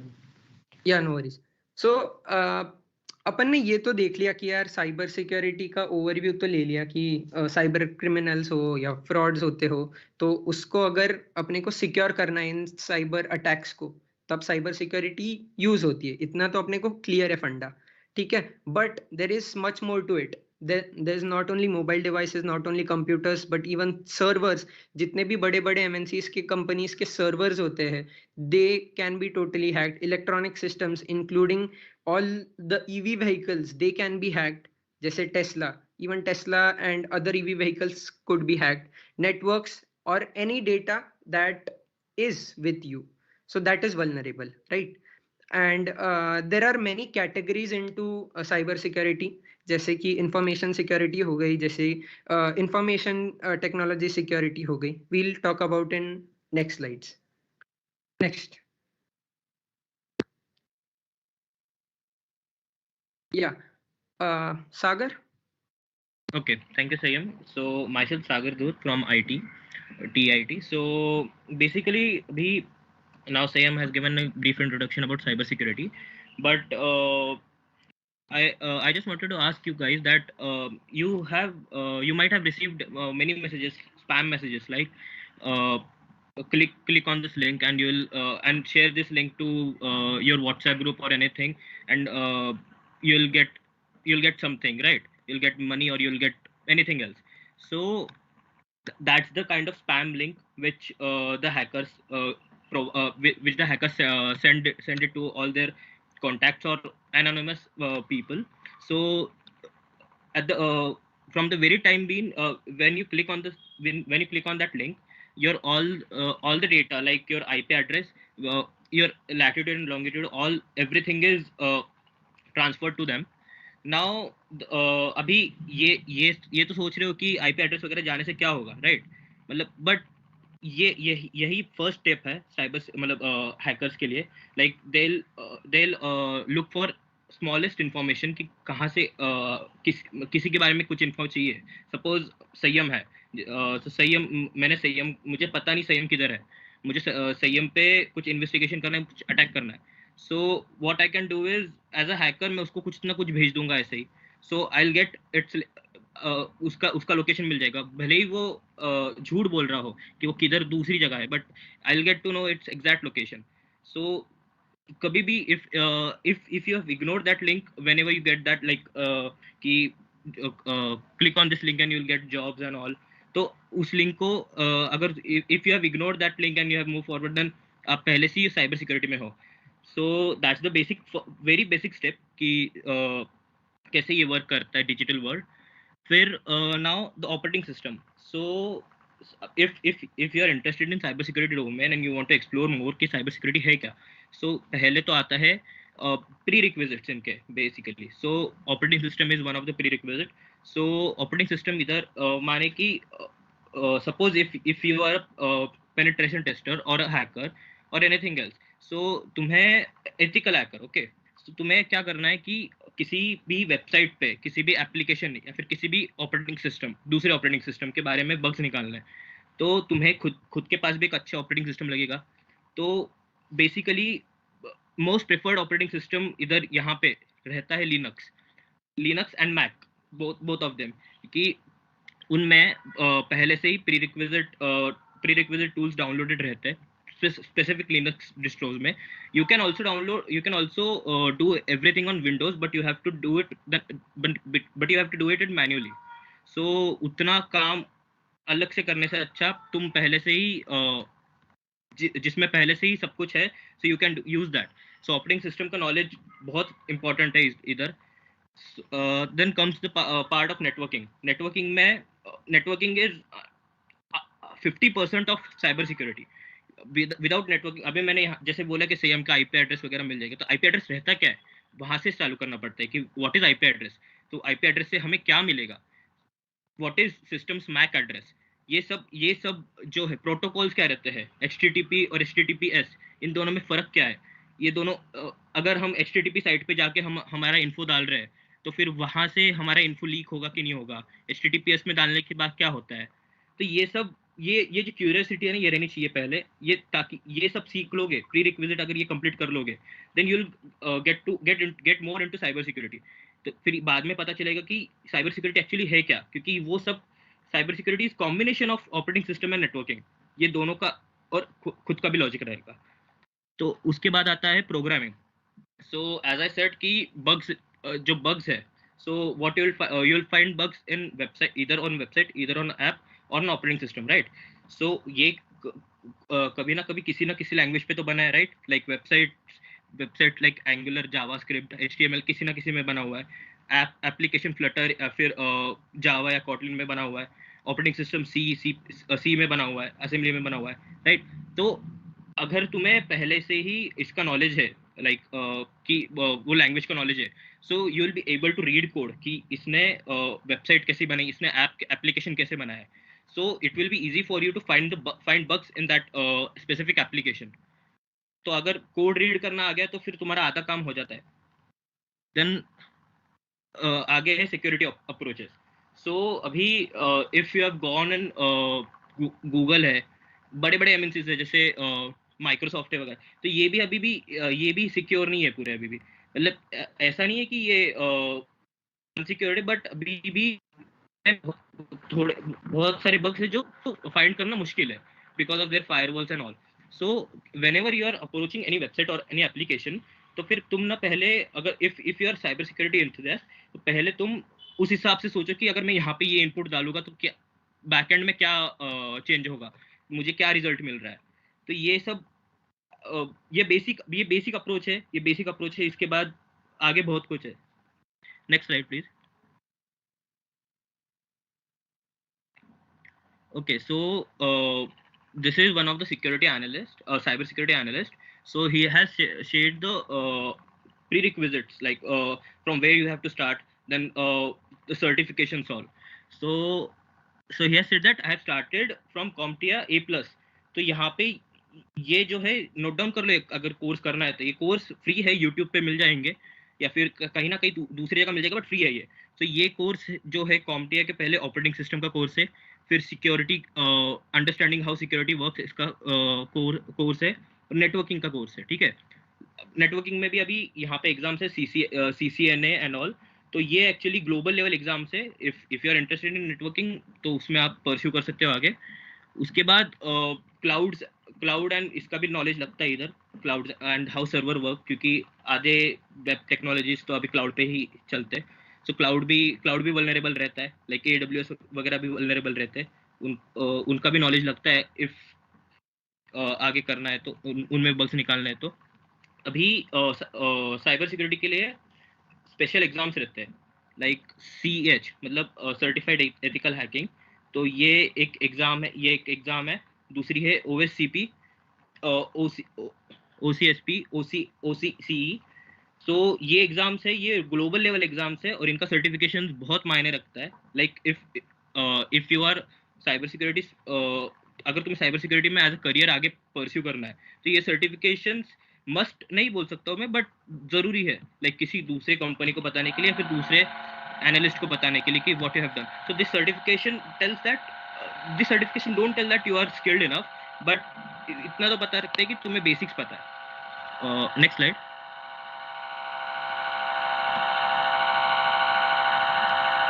Okay, so these are some of the resources like if तो यहाँ पे है ये HackerOne is one of the website where you can report bugs, you can read others reports कि लोगों का approach कैसा है किसी बग को फाइंड करने में. उधर हर तरह के वेबसाइट्स के मिल जाएंगे लाइक जो लोगों ने रिपोर्ट किए. Then this is code speaker academy. So यहाँ पे तुम्हें वेरियस लैब्स मिलेंगे, so you can solve that and then you can proceed further. यहाँ पे हर टाइप्स के बग्स के लैब्स हैं. So Google is also vast database for cyber security and unlike Google Twitter is much more vast. Twitter पे तुम हर रोज के updates देखते रहना क्योंकि ट्विटर पे ज़्यादा से ज़्यादा analyst they share their things on everyday basis. Then these are some of the CTF challenging game. So CTF एक cyber security का game है which is known as catch the flag. So try hack me play CTF. तो try hack me पे भी तुम CTF खेल सकते हो. और blogs वगैरह पढ़ने हैं, so you can also read blogs on medium.com. medium भी एक अच्छा medium है for blogs and all. Okay, next slide. Okay, Sayam. Yes, great. Thank you, Sagar. Like अब अपना पार्ट क्या है कि यार अपने को लगता है कि साइबर सेक डोमेन में बहुत ज़्यादा एक्सपीरियंस लोग लगते रहेंगे, बहुत स्किल्स लगेगी तभी कंपनीज हायर करेगी या जॉब्स मिलेगी, इंटर्नशिप्स मिलेंगे. नहीं, लेकिन जो है थोड़ा सा जो भी है वो भी अच्छा है. And at least you should try and attempt this the next year. जब भी आप लोग को अभी इसी साल you can apply. The first is Gurugram police summer internship. This is a cyber police internship. वो तुम्हें कुछ 1 महीने के अराउंड पूरा कोर्स उनका प्लान रहता है. एंड ऑनलाइन में तुम लोग को इस साल भी मोस्ट प्रोबेबली ऑनलाइन मिल गया तो बहुत लकी, क्योंकि पिछले साल भी ऑनलाइन किया था and they had taken almost around 3,500 या 4,000 के अराउंड ले लिए थे. And everyone who had filled the form उनको सबको ले लिया था इंटर्नशिप के लिए. ठीक है, तो उसका टैग मिलना भी रक्षित टंडन सर के अंडर का गुरुग्राम पुलिस समर इंटर्नशिप का टैग मिलना भी that is too much for you, at least on LinkedIn या रेज्यूमे. ठीक है, तो अब भी जब अप्रैल एंड या मिड में के अराउंड जब भी आएगा, just keep a watch on their Twitter handle या लिंक्डइन या कहीं पे भी. रक्षित सर जो भी सोशल मीडिया पे ही पोस्ट्स अबाउट इट, और उसका ध्यान देते रहना. पास्क पे भी हम लोग अपडेट कर देंगे कि कब आ रहा है मोस्ट प्रोबेबली, बट आप लोग ये ध्यान देते रहना. ठीक है. The next is PIA2. PIA2 is a company based in Pune, and PIA2 में मतलब you can legit apply if you have the basics. वो ले लेंगे तुमको. And many of my friends have done internships there, and उसके basis पर उनको इतना बूस्ट मिला कि आगे बड़े बड़े कंपनीज में साइनैक टीम्स में, रेड साइनैक टीम्स में उनको हायर किया गया है. Also the next company is Secure Layer 7, similar to PIA2. तो वहाँ पे भी तुम लोग को बेसिक्स के इस पे ले लेते हैं.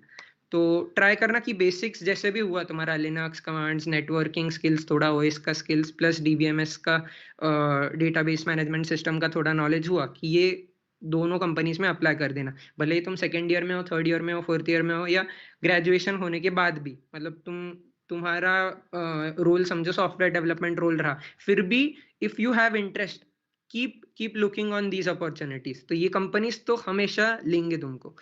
एंड अभी ये है कि यार उस बेसिक्स तक रुकना पड़ेगा. तब तक क्या करे, तो तब तक के लिए क्लाउडसेक आती है. CloudSEK is a growing company that promotes students to learn and earn as well.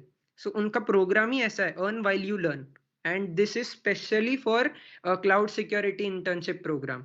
ठीक है, तो फिर सेकेंड ईयर, थर्ड ईयर और फोर्थ ईयर, ये 3 सालों में जब भी तुमको लगे कि भले ही 0 से उठकर थोड़ा सा ऊपर आ गए, थोड़े नेटवर्किंग स्किल्स आ गए, सीधा अप्लाई कर दो.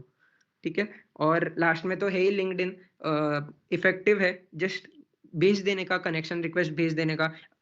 10 लोगों को भेजोगे तब एक जन जाके एक्सेप्ट करेगा. एक जन ने एक्सेप्ट किया कि सर मैम जो भी है I have tried these things, मैंने इतना इतना कंप्लीट कर लिया है, इतना सीख लिया है, and what opportunity lies for me if you have opportunity in your company, paid unpaid जो भी हो, I'd like to go ahead with that. तो ऐसा ट्राई करो कि तुम लोग साइबर सिक्योरिटी को एज अ डोमेन ना लेकर तुम उस चीज को मतलब you just live that thing. Next. तो इसके पहले अभी क्या करते हैं अपन, एक छोटी सी एक्टिविटी लेते, मतलब एक्सपेरिमेंट है। तुम्हारे मतलब जो भी लोग अब भी एक्टिव हो, अगर सोए नहीं रहोगे तो अपने मेल आईडी चैट बॉक्स में डाल दो। स्टार्टिंग के 4-5 मेल आईडीज में यूज करके 4-5 या फिर 2-3 मेल आईडीज यूज करके I will show what exactly I am trying to tell. Mail IDs डाल दो जल्दी चैट बॉक्स में। भैया मेरे 2-3 are enough. 2-3 are enough. Hello. हाँ भैया मैं हाँ मोबाइल बोलो। से मेरी अच्छा ओके ओके, हाँ जो भी लैपटॉप पर है कंप्यूटर पर है वो अपने मेल आईडीज डाल दो। ठीक है, कूल, परफेक्ट। 3 मेल आईडीज मिल गए, perfect. Just have a watch on your email. ठीक है, जीमेल खोलकर रखो एंड लुक।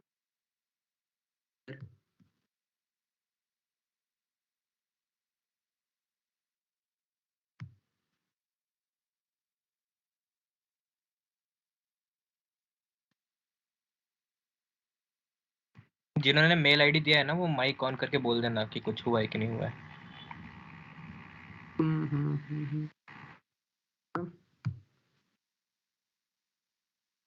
ओके, फर्स्ट जिसने भेजा था राजविन, आई गेस राजविन ही है ना, if I am not wrong. Yes, yes. हाँ okay, could you check your mail and मतलब कुछ बोलो मत अभी, I will tell you what to speak. बस आ गया मेल की नहीं वो देख लो एक बार, स्पैम में आ गया ना। हाँ ठीक है, कूल, रुक जा बताता हूँ।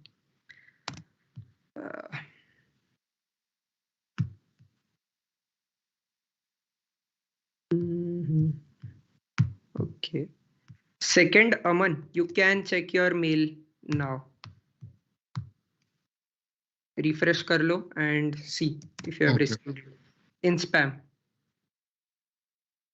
आ गया? Yes, no बोल दो।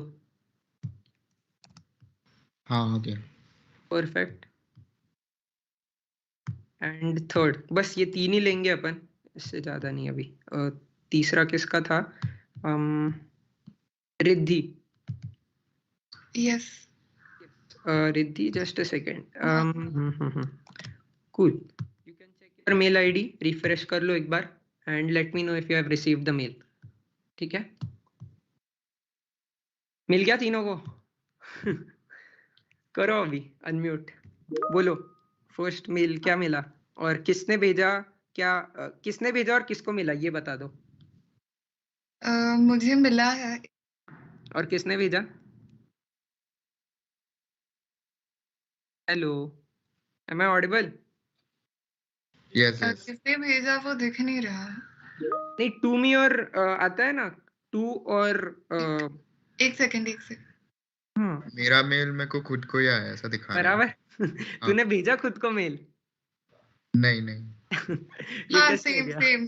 सेम ही। हाँ मेरा भी सेम। ये कैसे हो गया? ठीक है, कीप थिंकिंग और इसका अपन बोलते हैं। ठीक है, next first SIG for your PASC का फर्स्ट एसआईजी रहेगा, उसमें अपन बोलेंगे इस पर एकदम डीप में।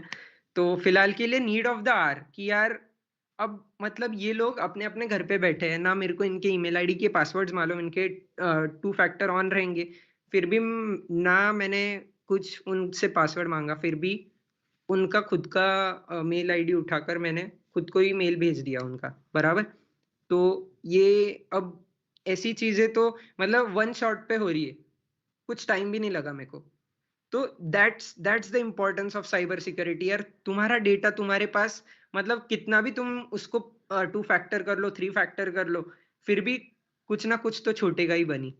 तो this point is important and बाकी नीड ऑफ द आवर में है कि यार एक only 1% jobs in cyber security are filled right now, not kidding. मतलब पीपल थिंक कि यार साइबर सिक्योरिटी में जल्दी जॉब्स मिलते नहीं, क्यों? क्योंकि एक्सपीरियंस नहीं है, स्किल्स नहीं है। अगर स्किल्स आ गई तो 99% jobs are empty right now, vacancies है सब कंपनीज में, हर बड़ी कंपनी को, हर छोटी कंपनी को, हर स्टार्टअप को, जिनकी छोटी सी वेबसाइट भी है उनको भी एक कोई तो लगता है उनका डेटा सिक्योर करने के लिए। ठीक है, India ranks 10th in global cyber security index, ranked मतलब अभी 2021 में, and there is whole lot of opportunity. तुम लोग लोगों से बात करो, भले ही तुमको इंटर्नशिप्स और ये जॉब्स का, like I do this networking just to know कि यार क्या चल रहा है, I just want to stay updated technically. तो मैं ये जो भी लोग साइबर सिक्योरिटी में है, कुछ कर रहे हैं काम, तो उनसे बात इसलिए नहीं करता कि जॉब्स और इंटर्नशिप्स मिल जाए, ताकि at least I will be safe, cyber safe for my self. ठीक है, तो ये चीजें अपने को ध्यान में रखनी। Also trying to find bugs उनके वेबसाइट्स में, उनके सर्वर्स में, बड़े बड़े एमएनसीज के, तो you get bounties for that, and this program is called bug bounty program. तो ये बहुत से बड़े बड़े कंपनीज के भी होते हैं, गूगल का होता है, माइक्रोसॉफ्ट, एप्पल और बाकी कंपनीज के भी चलते रहते हैं। So you just report. आपने अगर कहीं पे इंस्टा पे कुछ पोस्ट देखा रहेगा कि यार this 17 years old kid hacked this site या जो भी है, and he was rewarded with this amount, जो भी है इतना इतना डॉलर का अमाउंट, या 20 years old girl hacked this site. तो ये क्यों होता है? बिकॉज कंपनीज आगे आती है कि तुम लोग हमारे सिस्टम को सिक्योर कैसे बनाओगे, कि you are welcome, you submit us the report कि क्या बग्स है, एंड वील अवॉर्ड यू, बराबर। And no, and the most important point for this is no cyber security jobs would be replaced by AI ML robots in the future। अब भी जितने भी तुम लोगों ने डोमेन्स देखे और होंगे, इसके अलावा भी बहुत डोमेन्स है, तो ये कभी ना कभी रिप्लेस हो जाएंगे, but cyber security jobs would not be replaced in any chance. दिमाग मतलब कुछ तो अगर I am like making some algorithms या फिर कुछ अपने टूल्स बना रहा हूँ, ठीक है, इन साइबर सेक, तो फिर उसको तोड़ने वाले भी तो हैकर्स है ना, मेरे से स्मार्ट है, तो उसको सिक्योर और कैसे करना, तो उसके लिए तो ह्यूमन ब्रेन ही लगेगा। तो इसमें तो बॉट्स या फिर जॉब्स रिप्लेस करने की बात है ही नहीं। ठीक है, आगाज, next I guess this is the end most probably. Two main questions before ending this. How often do cyber attacks occur? Cyber attacks hit businesses every day. जैसे बोला कि यार 39 seconds में एक अटैक होता है। Former Cisco CEO John Chambers once said there are two types of companies, those that have been hacked and those who don't yet know they have been hacked। यार मालूम ही नहीं है, कोई कंपनी हैक हो भी गई, उसका डेटा चला भी गया, उसका डेटा कहाँ यूज हो रहा मालूम ही नहीं अब तक। The next question is, why do people launch cyber attacks? Cyber crime has increased every year as people try to benefit from vulnerable business systems। अभी हैकर्स को कुछ काम धंधे नहीं है क्या? वो ऐसे ही वेले बैठे हैं क्या? नहीं, उनको डेटा बेचने से ही करोड़ों रुपए, मतलब you can't even imagine how rich these people would be, but हाँ, of course illegally। Often attackers are looking for ransom। 53% of cyber attacks resulted in damages of $500,000 or more। Cyber threats can also be launched with ulterior motives। Some attackers look to obliterate systems and data as a form of hacktivism। ठीक है, तो ये अभी dark web वगैरह कुछ सुना रहेगा, तो ये है चीजें उन लोग का इलीगल मनी मेकिंग सिस्टम के लिए। ठीक है, thank you so much guys सुनने के लिए। Yes, Hello, I'm passing on to we design। have more two Yes, domains, non-technical domains as well, so design and content. Hello yes, hello सयम Yeah. भैया। बोलो। हाँ मेरा एक क्वेश्चन था, आप जो हाँ, एक एसएचजी ही के मिनट, बारे में बोल रहे थे वो हाँ, एक ही मिनट। एक काम करते, पहले ये दो डोमेन्स खत्म कर लेते, एकदम छोटे हैं, दो नॉन टेक डोमेन्स, क्योंकि टेक करके कुछ फायदा नहीं है कोई भी क्लब में, तो थोड़ा नॉन टेक भी ले लेते, एंड देन ओवरऑल अपन क्वेश्चंस लेंगे। मैं इधर ही हूँ, सागर भी इधर ही है, यू कैन आस्क, या फिर चैट बॉक्स में डाल दो। Okay Okay, Yeah, so let's absolutely. move on to the next domain. Am I audible properly? Yes. Yeah, so I'm Sharayu Hivarkhedkar. I'm a third year student from Computer Engineering Department. So I'll be giving you a brief about the design domain, which is a non-technical domain. So next slide, please.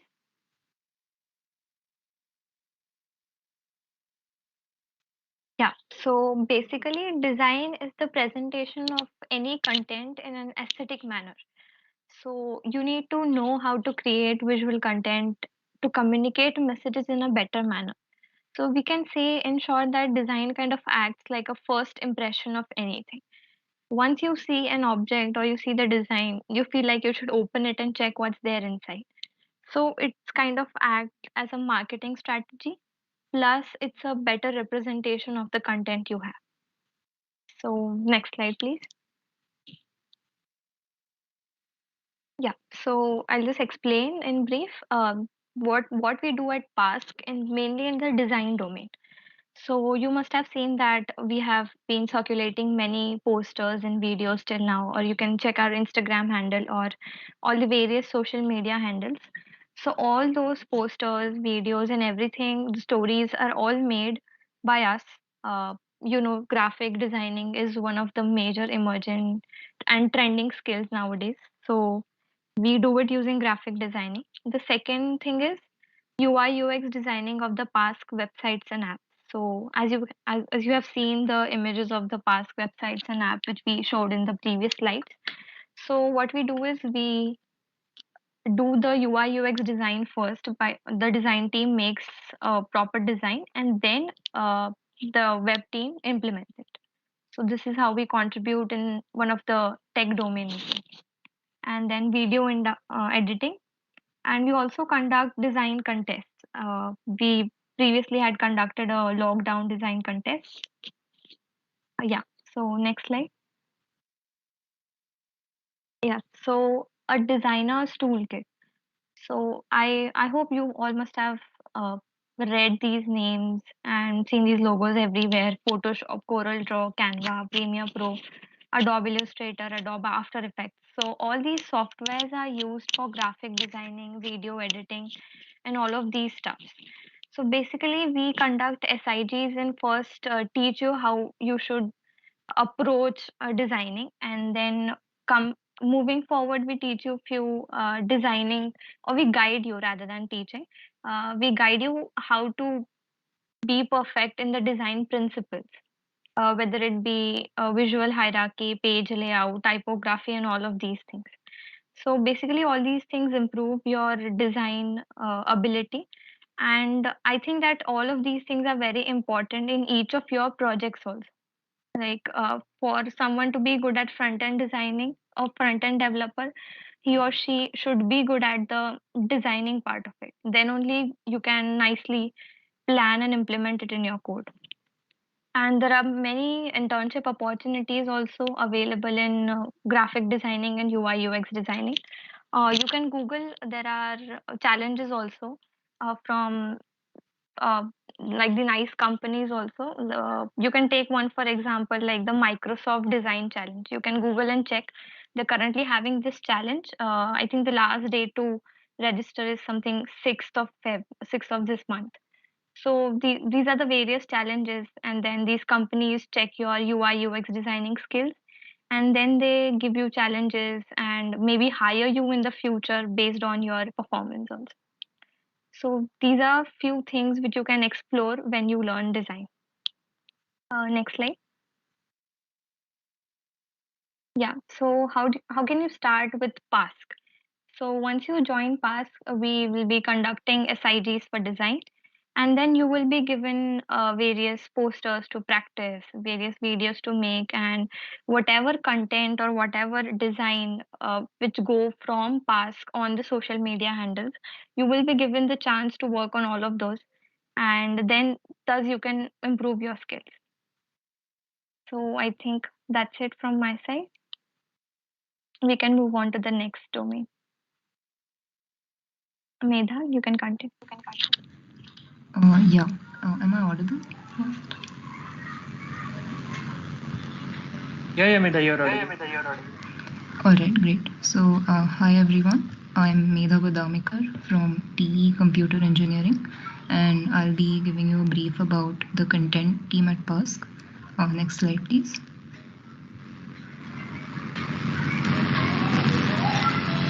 Yeah. So, content writing is an entire process of generating the content.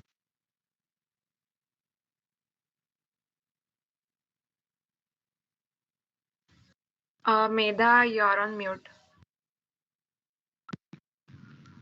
Oh, sorry. Apologies for that. Let's start again. So I was saying that content writing is a process right from generating the content and editing it several times. So why is content writing important? Like a simple answer for this is effective communication. If you want to convey your thoughts, they have to be constructed in a proper manner for it to be interpreted in the same way. Content writing includes writing blog posts, articles, scripts for videos, etc. Next slide, please.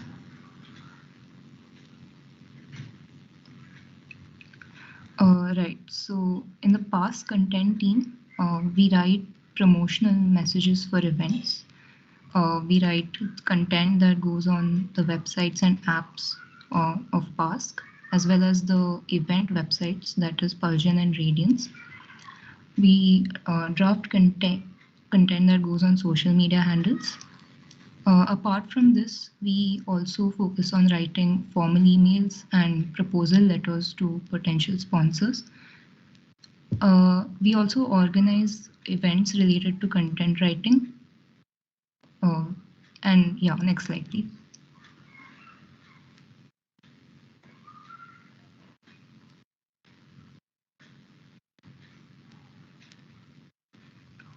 Right, so these are the notable events from Radiance and Pulsion respectively. For Radiance, we had Sarojini, and the Pulsion counterpart was Insight. So those were basically creative writing contests. Yeah, I think that's it from my side. Thank you. Yes.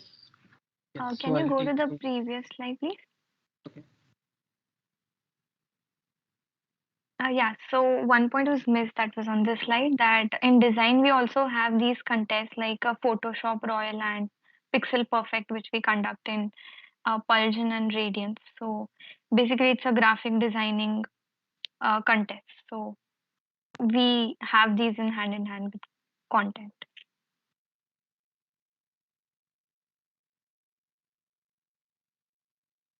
Okay, so I'll take over from here.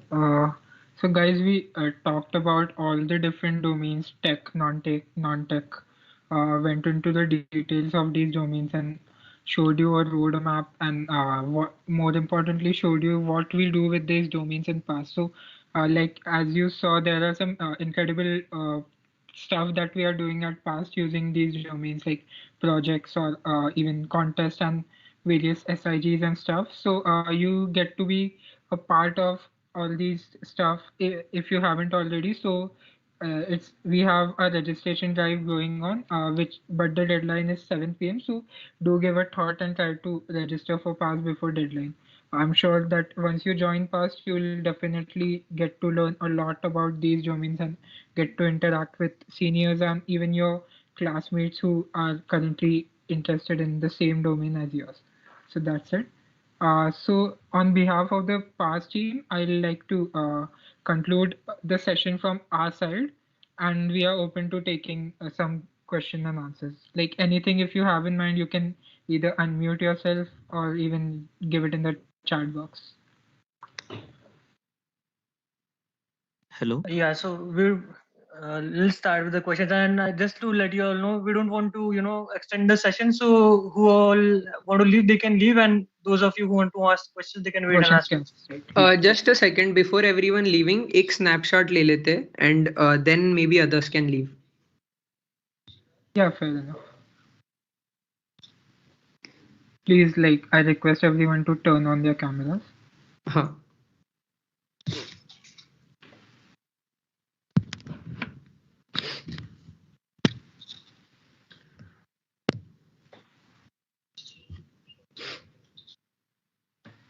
आगाज unshare कर दे screen. हाँ।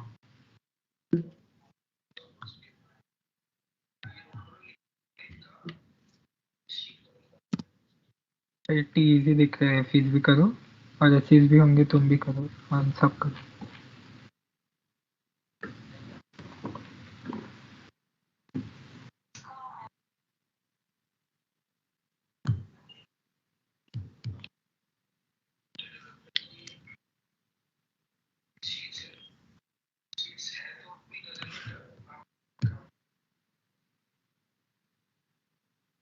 संयम ले लेगा क्या?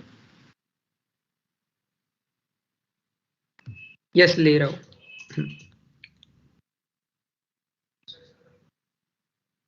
Perfect, thank you. And अभी पूछो बिंदास्त।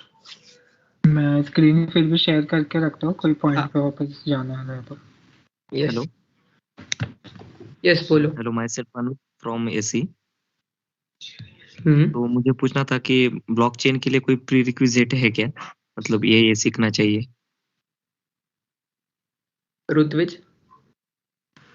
सबसे पहले तो सॉलिडिटी एक प्रोग्रामिंग लैंग्वेज है, उसको स्टार्ट करो क्योंकि उससे ही सब बनता है ब्लॉकचेन पे।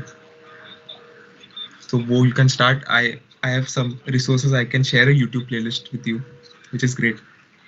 So yes, मैं अभी चैट में डाल देता हूँ चाहिए तो। Okay.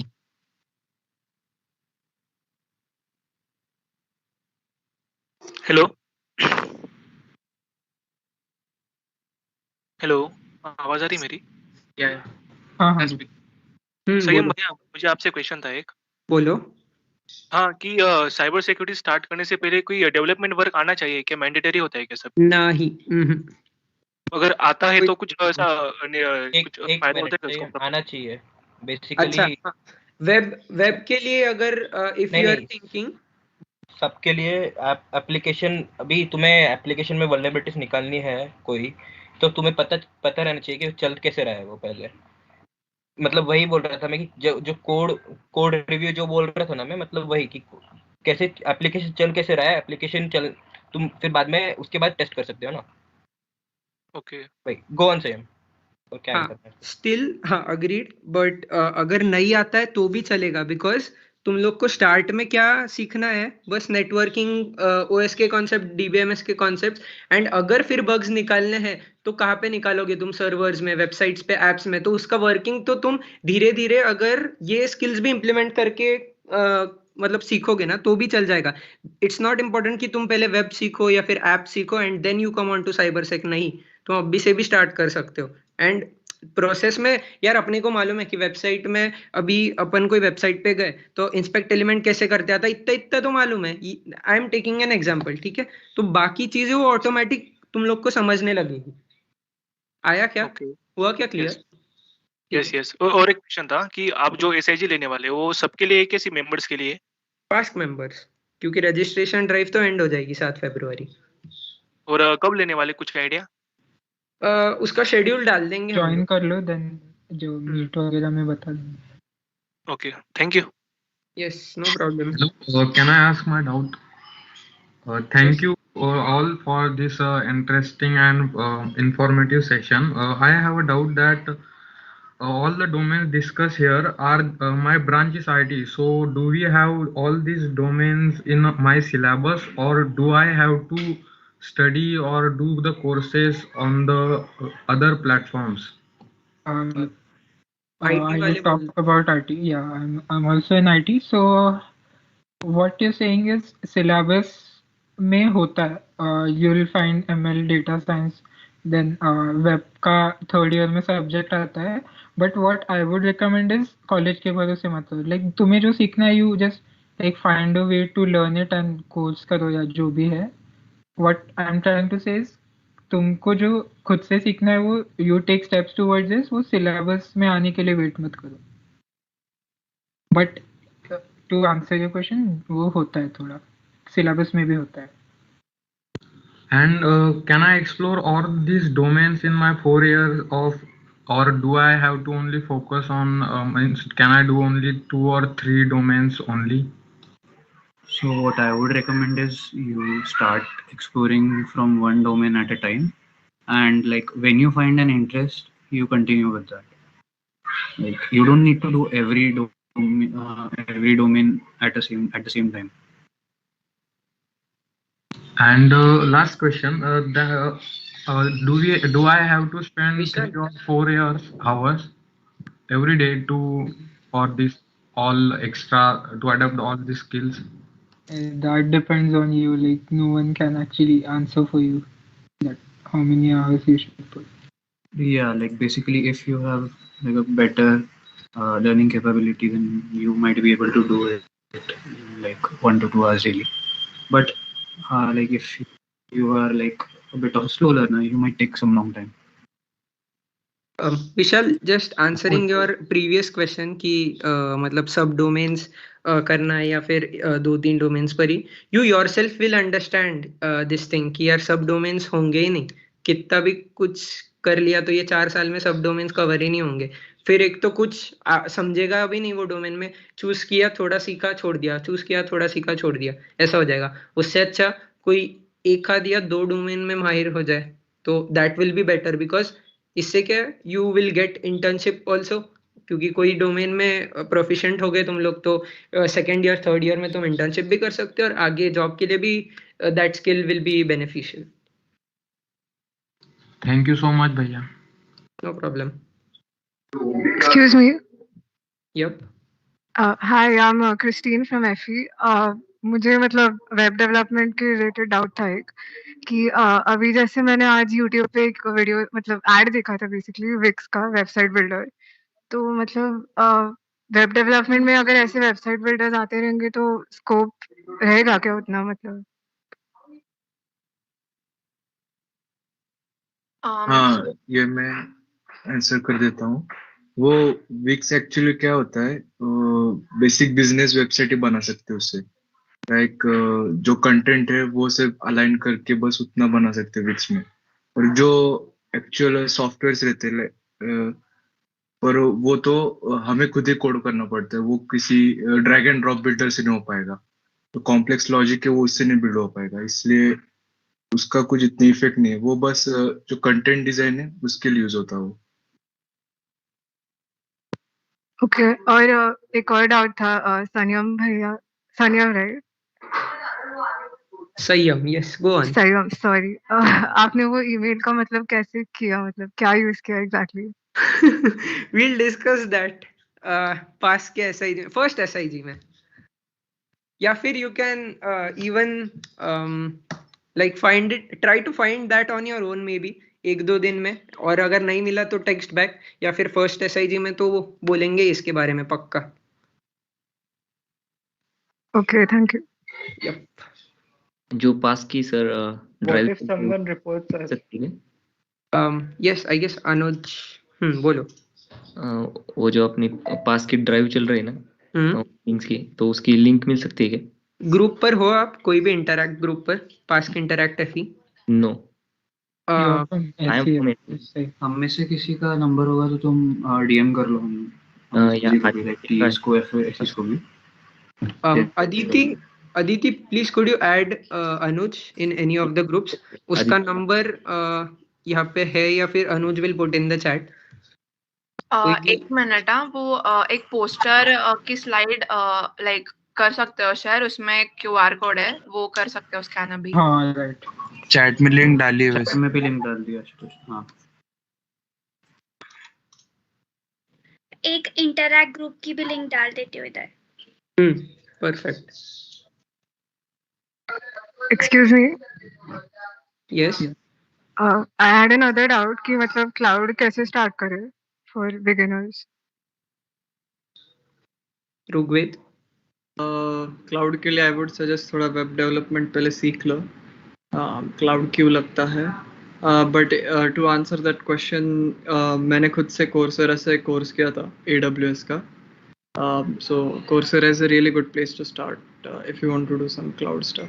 But cloud is something practically करके ज़्यादा सीखता है आदमी कोर्स वगैरह करके.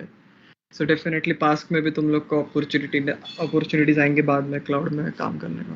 So Okay, thanks, Rugvi.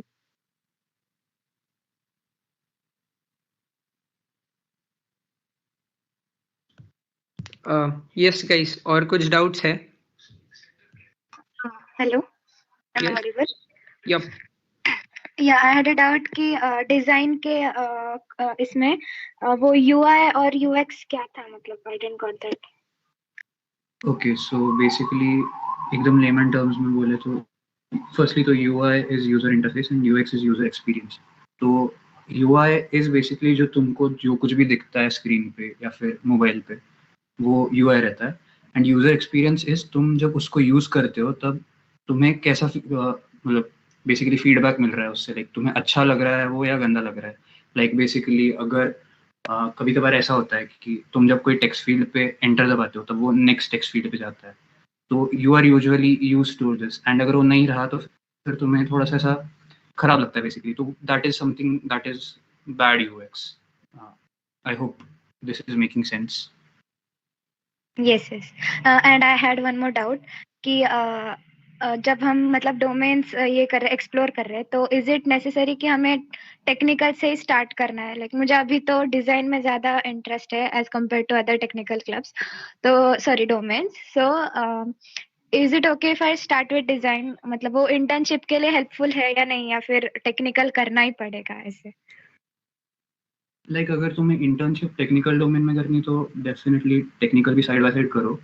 And I would say कि like design is not something जिसको तुम्हें लाइक बहुत ज़्यादा टाइम देना पड़ेगा. लाइक तुम साइड बाय साइड कोई एक टेक्निकल डोमेन भी कर सकते हो. I would say this.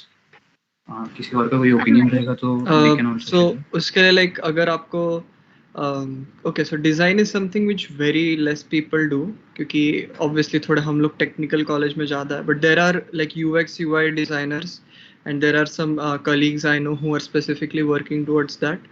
So आपको एक चीज़ याद रखनी पड़ेगी कि आप जैसा चीज़ कोई एक दूसरा नहीं करना है, मतलब कर नहीं रहा है, इसलिए आपको थोड़ा फोमो नहीं होना चाहिए. एंड सेकेंड थिंग इज अगर आपको लग ही रहा है कि ठीक है थोड़ा सा टेक्निकल कर लेते हैं और मुझे डिजाइन में ज़्यादा करना है तो front end is the best way to go. So आप फ्रंट एंड ऐप भी डिजाइन कर सकते हो, नहीं तो वेबसाइट्स वगैरह मिल जा सकते हो. So that is may be the best place because it's best of both worlds. Agree. Also these like T's, मतलब हम लोगों ने भी ऐसा ही किया था कि Rohin was doing app dev and design side by side. So Medha was doing website web dev plus content side by side. तो एक नॉन टेक एक take and both go hand in hand, वो simultaneously handle हो भी जाता है. Sharayu was doing web dev plus design. तो at least first अभी टेक में कुछ समझ नहीं आ रहा है, इंटरेस्ट नहीं है, तो for now you can just jump in design. देख लो हाउ द प्रोसेस गोज, क्या करना पड़ता है and how much time would you like to dedicate for that domain. और कुछ अगर अच्छा लगा तो कंटिन्यू, एंड और उसमें टाइम मिला तो टेक ऐड कर लेना एडिशन में. फिलहाल तो फर्स्ट ईयर है तो you have pretty much of time.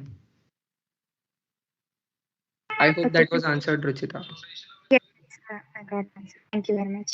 No problem. Gaurav, you said like you're DSC and you like it's better if you join the same WhatsApp group link.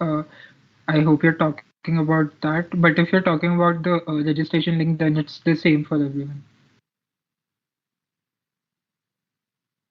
Excuse me. Yes. I have a doubt. Like, what are the stepping stones to become an AI engineer? Yeah, so for that, I'd say, like I said, maths is important. Apart from maths, it's like you need to have a programming language like Python, or I prefer Python, but it's up to you again. And then you need to like watch courses. You need to practice the content that you study in courses, and there's a platform called as Kaggle. So you need to practice on Kaggle. It's or any other place that you could get data sets. UCI machine learning repository also has great data sets.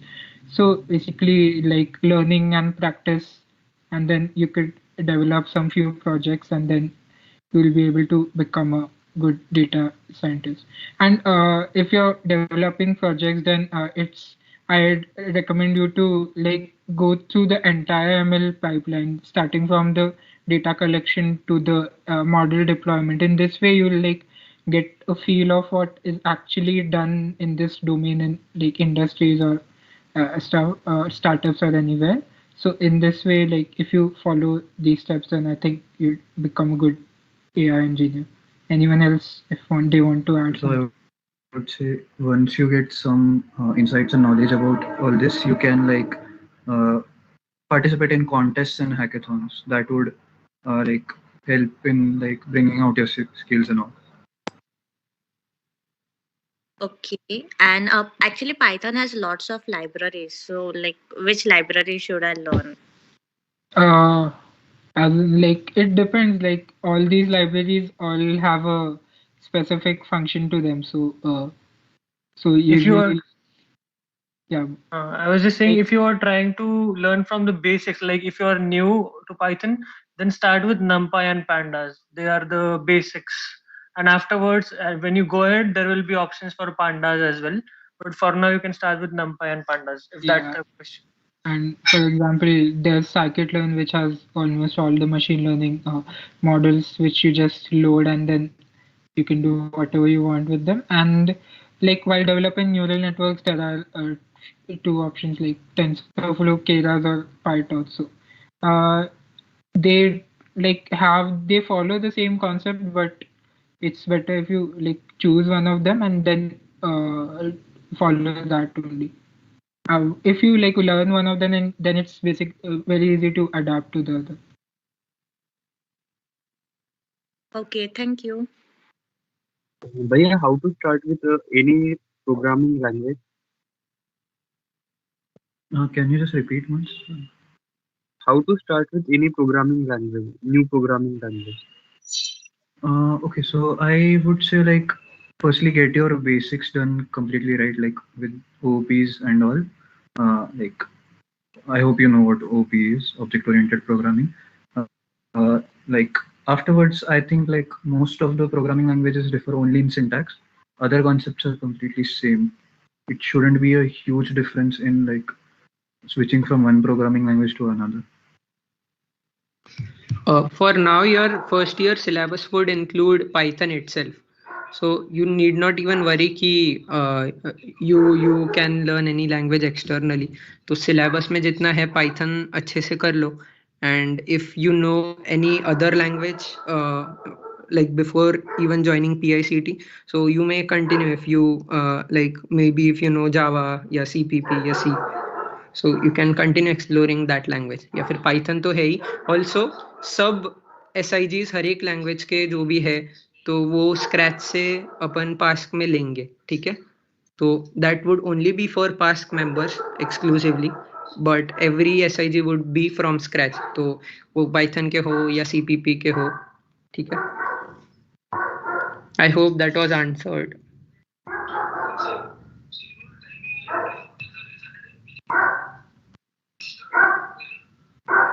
कल के contest की timing क्या रहेंगे?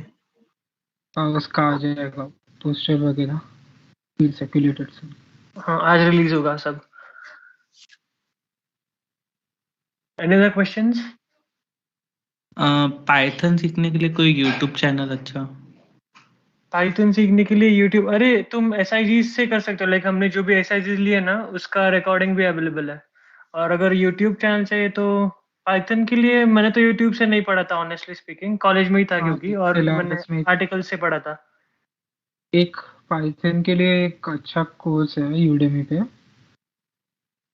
हाँ, या वो free code camp वगैरह का रहता है ना पाइथन की वीडियोस, वो एक दो घंटे के वो भी होते हैं. यूडेमी का करना है, I will just share the link. But free courses ही लेना आई वुड सजेस्ट. मतलब पाइथन के लिए तो पेड कोर्सेस की कोई जरूरत नहीं है. मतलब वो नहीं है, बट देन तुमको अगर डीप में जाना है, so this is the course which was also recommended by Rajog भैया, who is currently like is a PASC alumni and PICT alumni, is currently working in Microsoft as a data scientist. तो उन्होंने ये course recommend किया है. सो I had done this. तो तुमको अगर free चाहिए तो यूट्यूब पे मिल जाएंगे प्लेलिस्ट, और if you are planning to buy a paid course then go for this one. Is this paid one or it's free? This is the paid one. It's for Udemy. Like free code camp but का YouTube पे मिल जाएगा हाँ, free में या I would even suggest free code camp, क्योंकि starting पे बिल्कुल भी कोर्सेज पे पैसा मत डालो। हाँ अभी मत डालो।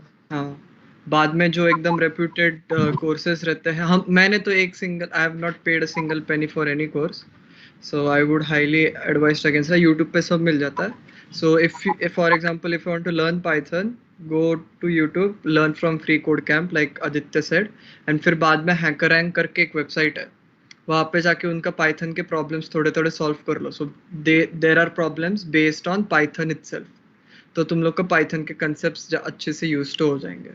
So that is something I will recommend doing. और किसी को कोर्स चाहिए तो मिल जाता है इन जनरल यूडेमी का कोई भी कोर्स, तो इतना मतलब परचेस करने की जरूरत नहीं है। And one more thing about resources कि जब भी तुम पास ज्वाइन कर रहे हो तो ये जो रेगुलर एसआईजीज डिस्कस हुए अभी, उसके पहले गिटहब का एसआईजी होगा। अगर तुम लोगों को पता नहीं है तो गिटहब पे अपन इन जनरल जो कोड लिखते हैं पाइथन या ऐप डेवलपमेंट, वेब डेवलपमेंट, तो एनी कोड वो गिटहब पे स्टोर होता है, तो वो उसका एक एसआईजी लेके उसका वो भी मेंबर्स के लिए रहेगा बस।